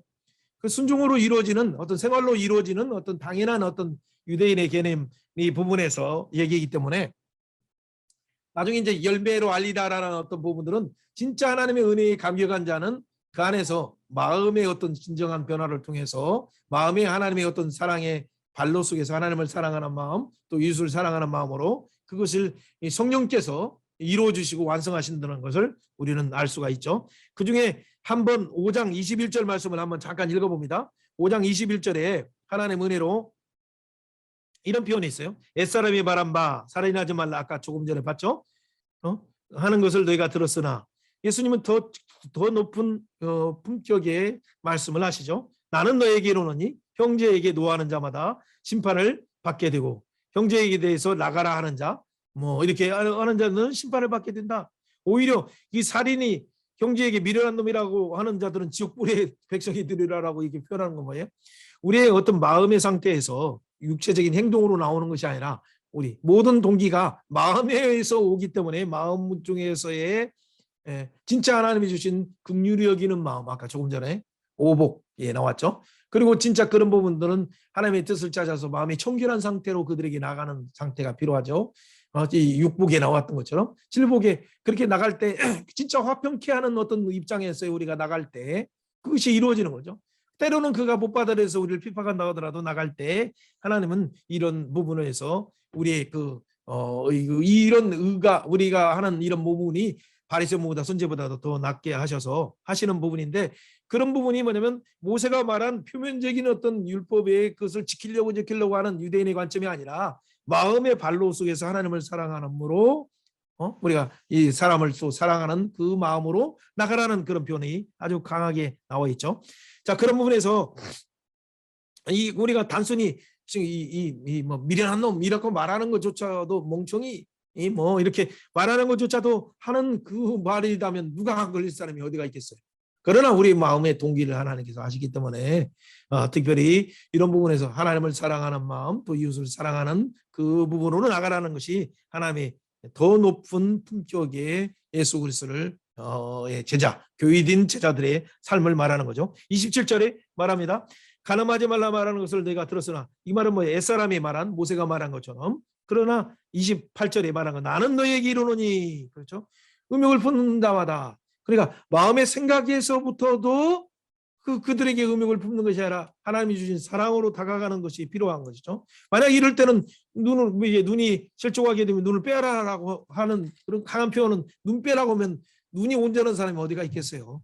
이제 그런 부분의 얘기는 아주 완곡한 요법을 통해서 우리 마음의 출발부터 하나님을 사랑하고 이웃을 사랑하는 부분들을 계속 강조하는 거죠.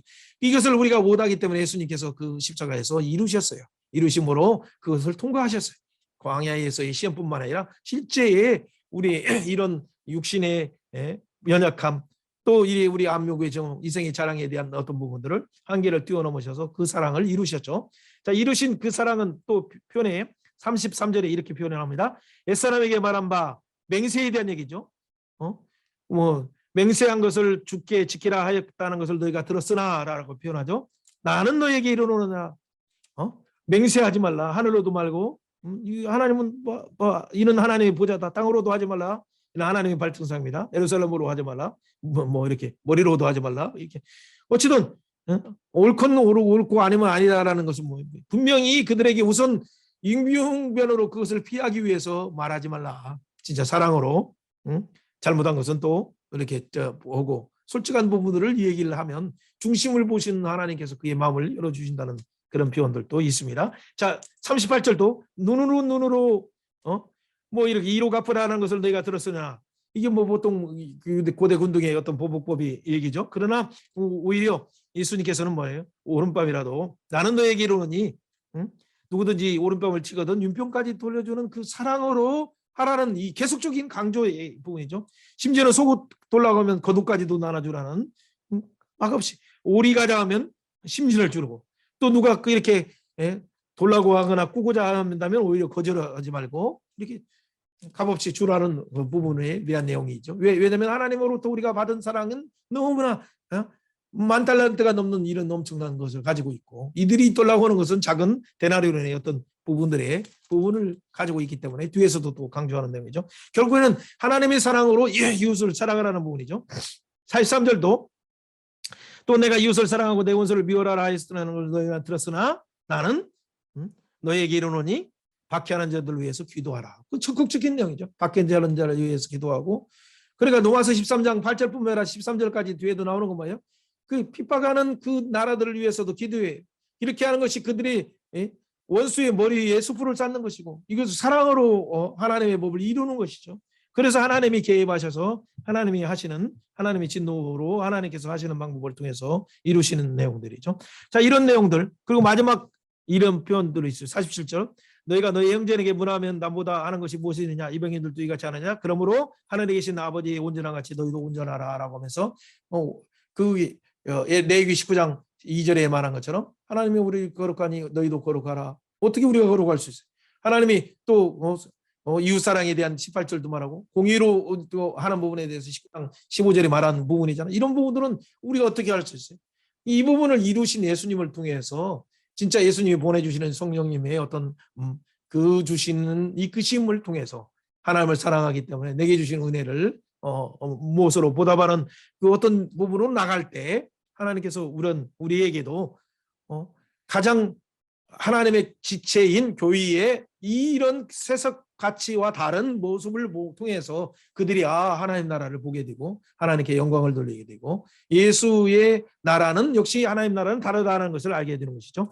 자, 이런 내용들 6장의 내용들은 우리가 주기도문 같은 게 아주 중요한 내용들 여러분 잘 아는 부분이기 때문에 6장 9절에서부터 13절의 부분들은 이렇게 아주 나중에 또 누가복음에서 다룰 수 있으니까 그냥 넘어갑니다. 16절 금식에 대한 내용이 6장 24절 같은 게 아주 중요한 내용이죠. 두 주인을 섬기는 내용들. 어쨌든 이런 표현들 지금 결국에는 뭐예요? 결국 하나님이냐 재물이냐 예수 그리스도 왕으로 오신 예수님을 영접하느냐 아니면 재물을 선택하느냐가 이 세상에 많은 사람들이 두 가지 부분이죠. 그런데 예수님께서 우리에게 무엇을 초청하십니까? 7장에 가기 전에 6장에 32절 이방인이 구하는 것처럼 염려하지 말고 내일이는 내일 염려하라. 그리고 말씀하시는 것이 먼저 그의 나와 그 의를 구하라라고 우리에게 요구하시면서 내일 일은 내일 염려하라. 한날의 괴로움은 그날로 족한다는 우리 믿는 자들은 우리 아버지께서 먹이시기 때문에 그분에 대한 그 나라를 먼저 구하는 삶을 우리에게 분명하게 이렇게 제시하시는 거죠. 자, 그렇다면 지금까지 그냥 간단하게 말한 것이지만 좀 길었어요.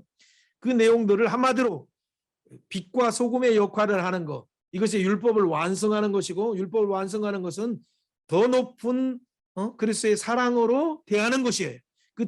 더 사랑으로 대하는 것은 뭐냐면 진짜 두 주인 세상을 사랑하거나 세상으로 주인이 삼는 것이 아니라 진짜 하나님으로 주인 삼은 진짜 예수님으로 왕으로 주인 삼은 자들만이 할 수 있는 거죠.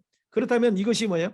이런 자들에게는 특권이 있어요. 7장 7절부터 9절까지 언제든지 구하면서 또 구하라 찾으라 두드리라 그렇게 말씀하시면서 하나님에게 우리에게 주신 이 구하는 특권들을 가지고 언제든지 하나님 앞에 간구하라는 부분들을 말씀하죠. 그러면서 이렇게 말씀합니다. 그러므로 무엇이든지 남에게 대접을 받고자 하는 자로 남을 대접하라. 이것이 율법이요 선지자다. 이것이 율법이요 선지자라는 강령인이라고 있는 표현을 말하죠. 보통 우리가 말하는 율례와 규례 부분들을 이렇게 말하죠. 하나님께 대해서 또 사람에 대해서 신명기에서 계속 그 법도와 규례에 대한 얘기들 나오죠.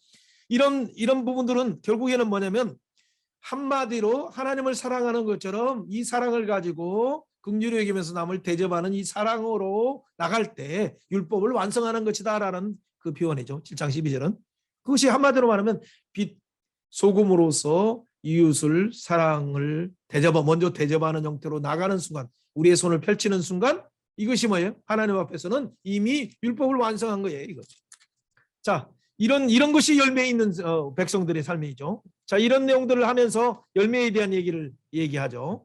그리고 20절에 열매로 그들을 알리라라고 말하면서 자, 그리고 24절에 이렇게 말합니다. 그러므로 나의 이 말을 듣고 행하는 자는 그 집을 반석 위에 세운 지혜로운 사람 같으니 이 사실은 반석 위에 세운 집은 뭐냐? 나중에 베드로에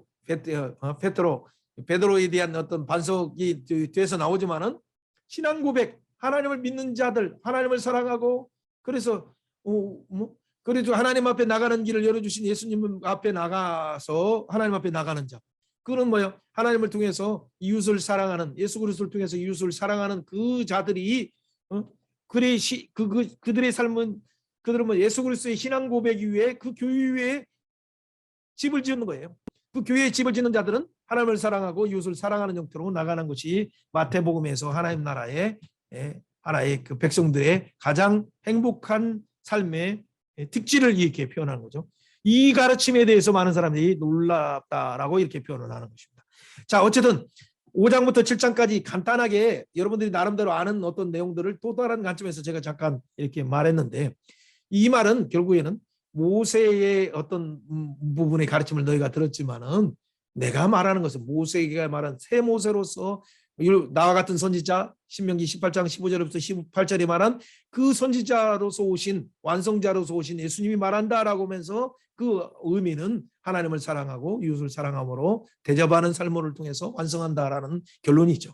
자, 그 결론을 지으시고 바로 모세보다 더 크신 하나님이심을 왕이신 분심을 보여주기 위해서 8장부터 9장까지 계속적으로 이제 10가지 표적들을 통해서 그들에게 보여주는 사역을 표적을 통해서 열 기적들을 일으키신 그 부분을 연상하도록 그렇게 말하는 거죠. 자, 5장 7절은 뭐예요? 신의 산에서 주신 언약을 생각하게 하는 팔복이었죠. 모압 언약을 생각하는 팔복이었죠. 근데 자, 여기서 보면 이제 첫 번째 사역이 뭡니까? 나병 환자예요. 모세도 첫 번째 사역을 어떤 일을 했어요? 모세가 일어나서 딱 갔을 때 미리암에 끌어지고 나팔 불고 이제 행군할 때 12장의 첫 사역들이 바로 나병 미리암의 그 권위에 도전하는 부분에 대해서 용서기도할 때 그거 낫게 됐죠. 자, 이런 사역들처럼 먼저 지금 마태복음, 물론 요한복음에서는 물이 포도로 변화되는 첫 기적이 2장에 나오지만은 마태복음의 첫 기적은 바로 이 나병의 어떤 기적을 통해서 모세를 연상시키는 어떤 부분을 이렇게 먼저 시작하죠. 그리고 5절에 보면 가버나움에 가서 한 백부장이 나왔을 때 백부장의 믿음을 오히려 유대인들은 그 믿음이었는데 백부장은 오히려 명령만 하면 된다는 이 표현들을 이렇게 나오는 것을 그러면서 그에게 이렇게 표현하는 내용들이 있습니다. 그가 이스라엘 중에 이런 이만한 믿음을 보지 못하겠다라는 표현을 하시면서 그러면서 11절이 이렇게 말합니다. 8장 11절 너에게 이르노니 동서로부터 많은 사람이 이르러서 아브라함과 이삭과 야곱과 함께 천국에 앉아 있으려니와 그 나라와 본 자손들은 바깥 어두운 데서 쫓겨나 울며 이를 갈게 된다. 그 말은 뭐예요? 이게 이미 예고됐어요. 오히려 이스라엘을 통해서 열방을 구원하고자 하는 그 언약을 말씀을 맡았던 이 이스라엘 백성들은 어떻게 돼? 이게 쫓겨나서 오히려 이방인들이 이제 백부장의 믿음을 통해서 이제 이방인들이 그 은혜의 언약에 참여하게 된다는 것을 예수님께서 강조하고 있죠. 그래서 유대인뿐만 아니라 일부 유대인이죠. 또 이방인들 하나님의 백성 참 이스라엘 백성에 참여하는 이들을 통해서 새롭게 지어지는 성전 그것이 이제 에베소의 표현의 부분에 잘 나와 있죠. 중간에 맡긴 담을 하시고 새 사람을 이루신 그래서 유대인이나 이방인이나 하나가 되고 새 성전이 되게 하는 것이 하나의 여기에서 표현하는 연상하는 말씀들이죠. 어쨌든 기적들이 계속 있다는 걸 생각하고 장모의 열병 14절 그 뒤에도 연약한 것을 고쳐 이사의 말씀을 이루게 한다. 아무튼 그 다음에 이제 뒤에도 계속 나오고 있습니다. 여호도교도 굴이 있고 이 표현들도 하지만은 뒤에 보면 바다를 꾸짖으시면서 또 뭐 물론 뒤에도 나오지만 14장에 나오지만은 또 29절부터 보면 고라사 지방에서의 그 얘기 마태복음에도 그 마가복음에도 잘 나오지만은 이방인의 지역에서 고라사인의 그 부분에서도 군대 귀신들을 쫓아내시는 그런 장면들도 나오고 또 9장에 보면 중풍병자에 대한 내용 등 어쨌든 이적의 내용들이 정말 많아요. 18절에 보면 9장 18절 또 뭐 12의 이 부분은 야이로의 딸들 얘기할 때 그 중간에 뭐 혈루증 여인 그 중간에 끼어 있죠. 그리고 나중에 야이로의 딸들을 치유하시는 그런 내용. 그리고 27절에 보면 9장 27절은 맹인 사건. 어쨌든 뭐 이런 내용들이 10번째 32절에 나오는 귀신들의 말 못하는 그 부분 이런 장애인들에게 하나님께서 이렇게 선포하시죠. 근데 지금 이런 선포는 다 모든 것이 뭐예요? 자, 이 표적이 다른 것이 아니라 6월절 세상지를 주고 가는 하나님의 어린 양으로서의 8장 9장의 모든 표적들은 결국에는 이 사역을 위해서 한 거예요. 이게 이제 생명사역이죠. 9장 35절부터 38절 말씀입니다. 함께 읽을 수 있으면 이렇게 읽어주시면 좋겠습니다. 예수께서 모든 도시와 모든 마을에 도로 다니셔서 그 유당에서 가르치시며 전국 복음을 전파하시고 모든 병과 모든 약한 것을 고치시고 무리를 보시고 불쌍히 여기시며 그들에게 목자 없는 양같이 고생하며 기진함이라. 이에 제자들이 이르시되 추수할 것은 많되 일꾼이 적으므로 그러므로 추수한 주인에게 청하여 추수할 일꾼을 보내주소서 하라 하시니라.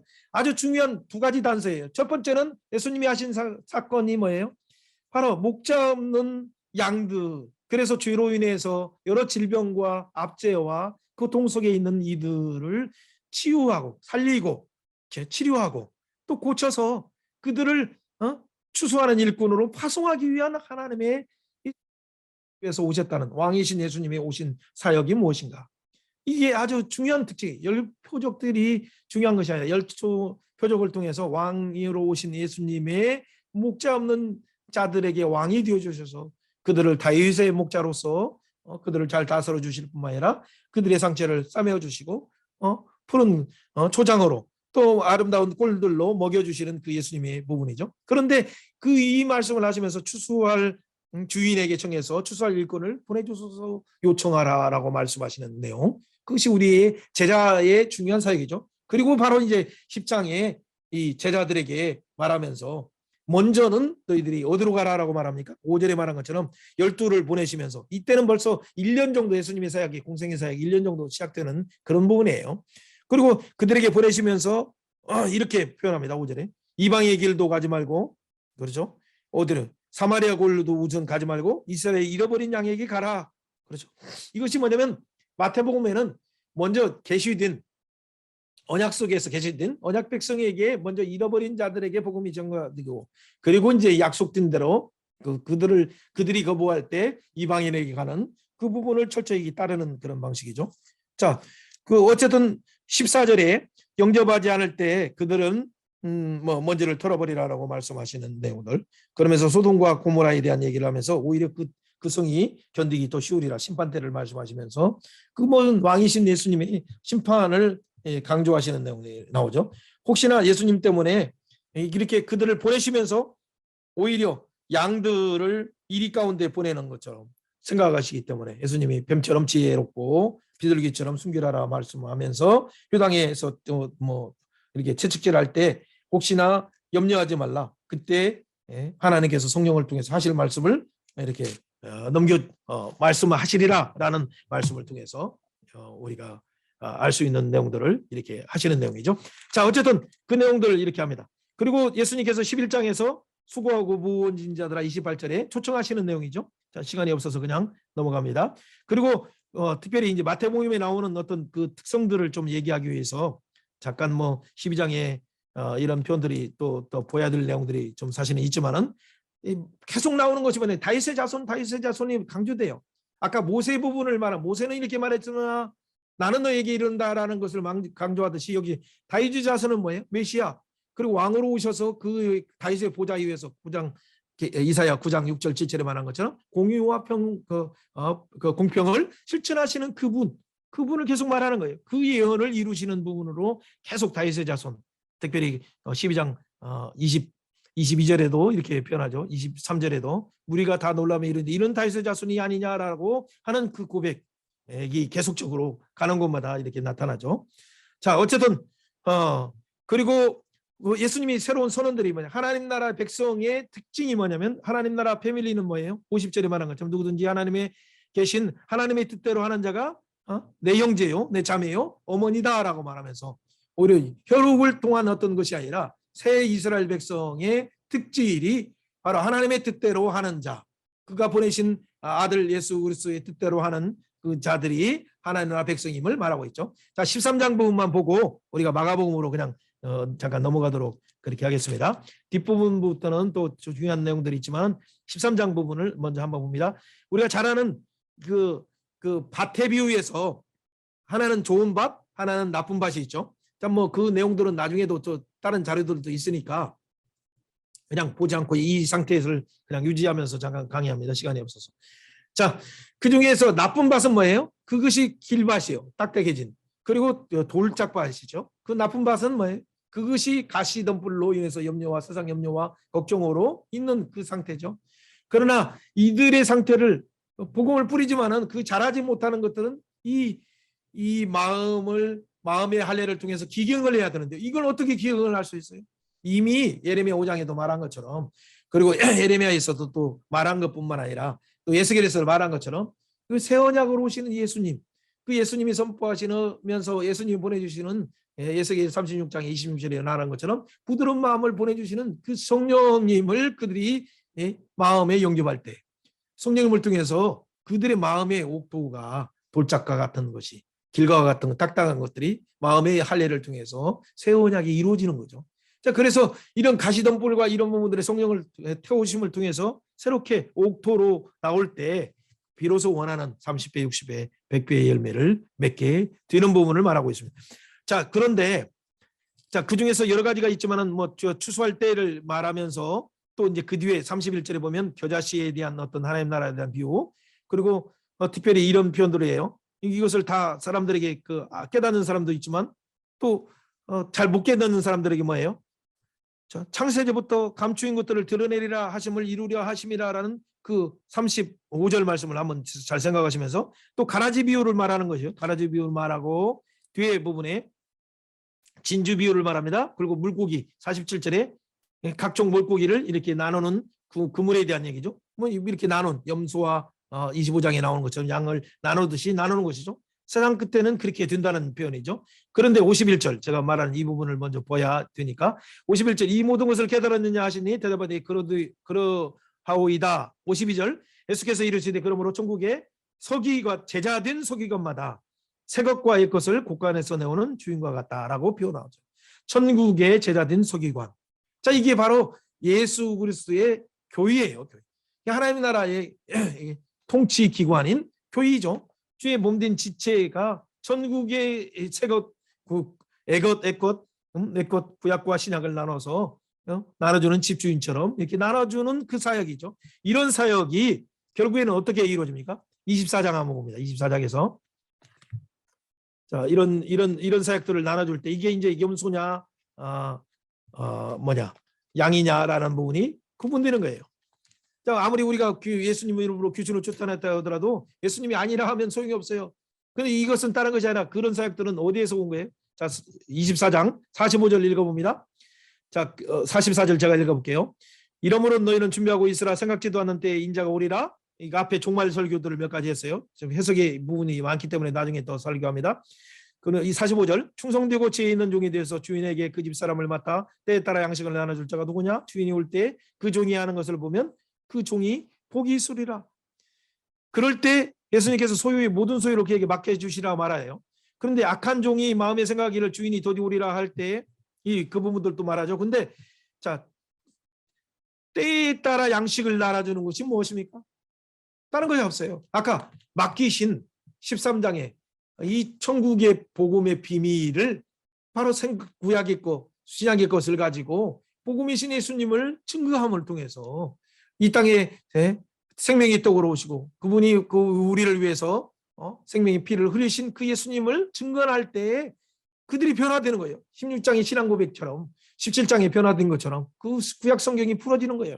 구약 성경이 풀어질 때 18장에서 그 교회의 권세를 사용할 수 있어요. 그 부분을 안아주는, 그래서 그 교회 권세의 어린아이와 같이 하나님 나라를 소유한 자들이 하늘에서도 열면 땅에서도 열리고, 땅에서도 열면 하늘에서도 열리고, 땅에서도 풀면 이 하늘에서 풀려지는 이 권세를 가지고 지금 내 백성을 향해서 나가라라는 얘기죠. 나가서 양식을 주라라는 얘기죠. 그 양식을 줄 자가 누구예요? 바로 25장에 보면 열처녀의 비유를 통해서 깨어서 등불을 예비하는 거죠. 그 등불은 뭘까요? 기름을 가지고 왔는데 다 근데 똑같이 보니까 기름이 똑같이 없었어요. 근데 예비한 자들은 뭐예요? 그게 다른 것이 없어요. 기름이 뭐라고 하죠? 물론 성령의 사역이죠, 당연히. 그러나 이런 사역들은 성령이 우리가 깨어 있으면서 성령이 어떤 예비하시는 것이 있지만 언제든지 이 말씀을 밝히려고 애쓰는 거죠. 구약 속에서 있는 하나님의 구속사 속에 있는 예수 그리스도, 하나님 나라를 회복하시는 예수님, 그를 통해서 지어지는 새 성전, 새 교회, 바로 그 성전을 회복하셔서 우리 마음 가운데 새 성전을 지어주신 그 예수님을 증거하는 거죠. 이 양식을 나눠주는 자는 바로 달란트 비유처럼 이런 자들이 천국을 하나님 나라에 맡은 자기에게 주신 그 은사 앞에서 충성스럽게 감당할 때 예수님이 모든 것조차도 맡겨주시는 그 사역을 25장에서 표현하는 거죠. 그런데 오히려 이 어떤 때를 보면 두 가지 부분을 얘기하잖아요. 25장에서 누가 주여 한번 봅니다. 임금이 25장 35절 한번 봅니다. 33절에 보니까 오른편에 염소, 양은 오른편, 염소는 왼편에 두라라고 말하면서 그때 이렇게 표현해요. 창세로부터 너희를 위하여 예비된 나라를 상속받으리라 라고 이렇게 축복하는 내용이죠. 그런데 35절에 보면 내가 줄을 때 너희가 먹여주었고 목마를 때 마시게 하였다. 나그네 되었을 때 영접하였다. 헐벗었을 때 옷을 주었다. 병들었을 때 돌보았다. 옥에 갇혔을 때 보았다. 자, 그러면 우리의 사역은 뭐 예수 이름으로 귀신을 쫓아내면 분명히 하나님 나라를 임하게 하는 것처럼 했는데 오히려 이 부분들은 뭘까요? 그러니까 어떤 이런 부분들은 언제 어느 때 나그네 됐을 때 영접하였으며 헐벗은 것을 보고 우리가 옷을 입혔나이까? 예수님께 오히려 우리는 이렇게 하는 거예요. 이런 부분들은 뭐예요? 윤편에 있는 자들에게 말하기 이전에 40절에 말하는 것처럼 40절에 이렇게 표현해죠. 오른쪽에 있는 양무리들에게 너희가 진실로 내가 너희에게 이노니 너희가 내 형제 중에서 지극히 적은 자에게 하나에게 한 것이 내게 한 것이다. 그렇죠. 지극히 적은 자, 바로 지극히 적은 자, 도움이 필요해서 그 마음의 그 상처 가운데 있는 자들에게 복음으로 풀어주면서 그들을 양식을 때에 따라 양식을 나눠줘. 그들에게 물 한 잔이라도 대접하면서 양식을 나눠주는 그 말씀으로 먹이려고 하는 이런 자들이 바로 예수님이 얘기하는 것이죠. 그 우리가 사실은 나가서 이웃 사람들이 생강차든 뭐든 한 잔씩 나눠주는데 그렇게 해봐야 뭐 이 도움의 사역을 해야 무슨 소용이 있냐라고 이게 많은 사람들이 말하는데, 여러분 코로나 때는 진짜 위로의 한마디가 갑자기 교회에 대한 비판을 멈추게 하고 예수님을 생각해, 예수 믿는 사람에 대한 그 장애물들, 교회에 대한 온갖 그 비판과 왜 교회가 정말 많은 구제와 일을 하고 있음에도 불구하고 드러나지 않는 이런 시대에 오히려 그들의 마음을 열고 그때 그들에게 그 예수의 이름으로 그냥 예수님처럼 대접해 주는 거예요. 그냥 그들에게 아무 대가 없어요. 그냥 구제 사역이든 뭐든 무슨 사역이든 상관없어요. 하나님의 사랑으로 나가서 잠깐 그들에게 열어준다면 그 어떻게 왔냐, 뭐 무슨 교회라고 얘기할 필요도 없어요. 그냥 하나님이 사랑하셔서 그냥 대접을 왔습니다. 우선 왜냐하면 너무 떨어진 하나님의 명예, 너무 떨어진 교회의 어떤 복음이 있기 때문에 이런 가운데 우리가 어떻게 증거해야겠어요? 다른 것 없어요. 그냥 그 사랑으로 그들을 싸매주는 어떤 위치로 나갈 때 이런 행위 자체가 하나님 앞에서 잘했다 칭찬받고 그들에게 생명의 애것과 새 것을 나눠주는 것으로 예수님은 간주하신다는 말씀이죠. 자, 뒤에 부분에 또 오히려 내가 뭐 이렇게 한 부분에 대해서 자랑하는 자들은 어떻게 됩니까? 그 41절부터 나오는 것처럼 46절에 오히려 지극히 작은 자에게 하지 않은 것이 내게 하지 않은 것이라는 예수님의 엄청난 메시지가 이렇게 포함되어 있다는 걸 우리가 교회가 꼭 기억해야 될 중요한 말씀이죠. 자, 이런 부분들은 단순한 행위적인 부분을 말하는 것이 아니에요. 아까 처음부터 말하는 것처럼 율법을 완성하는 것은 하나님을 사랑해서 그 안에서 그 하나님으로부터 채워진 자, 하나님의 사랑을 충분하게 받아서 그 하나님의 사랑으로 뭔가 이게 긍휼히 여기면서 나가는 이런 사역을 펼칠 때 오히려 하나님의 영광이 우리의 행실을 통해서 하나님의 영광이 드러나게 되고 그들이 예수 그리스도의 복음을 영접하게 되는 것이죠. 자, 이런 부분에서 24장과 25장의 종말론적인 부분들을 잠깐 이렇게 봤어요. 자, 벌써 이렇게 보다니까 마태복음만 가지고도 다 제대로 하지 않았던 내용들인데 뒤에 나중에 좀 더 보강을 한다 생각하시고 우리가 잘 아는 28장의 내용들이 나오죠. 그래서 28장의 19절, 19절, 20절의 내용은 뭐예요? 이게 모든이 4번이 나와 있어요. 그건 뭡니까? 18절 하늘과 땅의 모든 권세를 내게, 모든 권세가 나오죠. 자, 19절 너희는 가서 모든 족속, 모든 민족에게 제자로 삼아라 그렇죠. 그리고 삼위 하나님의 이름으로 너희가 모든 것을 가르치라, 모든 것 가르치라. 20절이죠. 그럴 때 내가 세상 끝날까지 함께하리라. 그 모든 날 동안 임마누엘 함께하리라. 모든 날 동안 함께. 모든이 4가지죠. 그래서 마지막에 예수님이 죽으시고 승천하셨을 때 그때 나오는 거 뭐예요?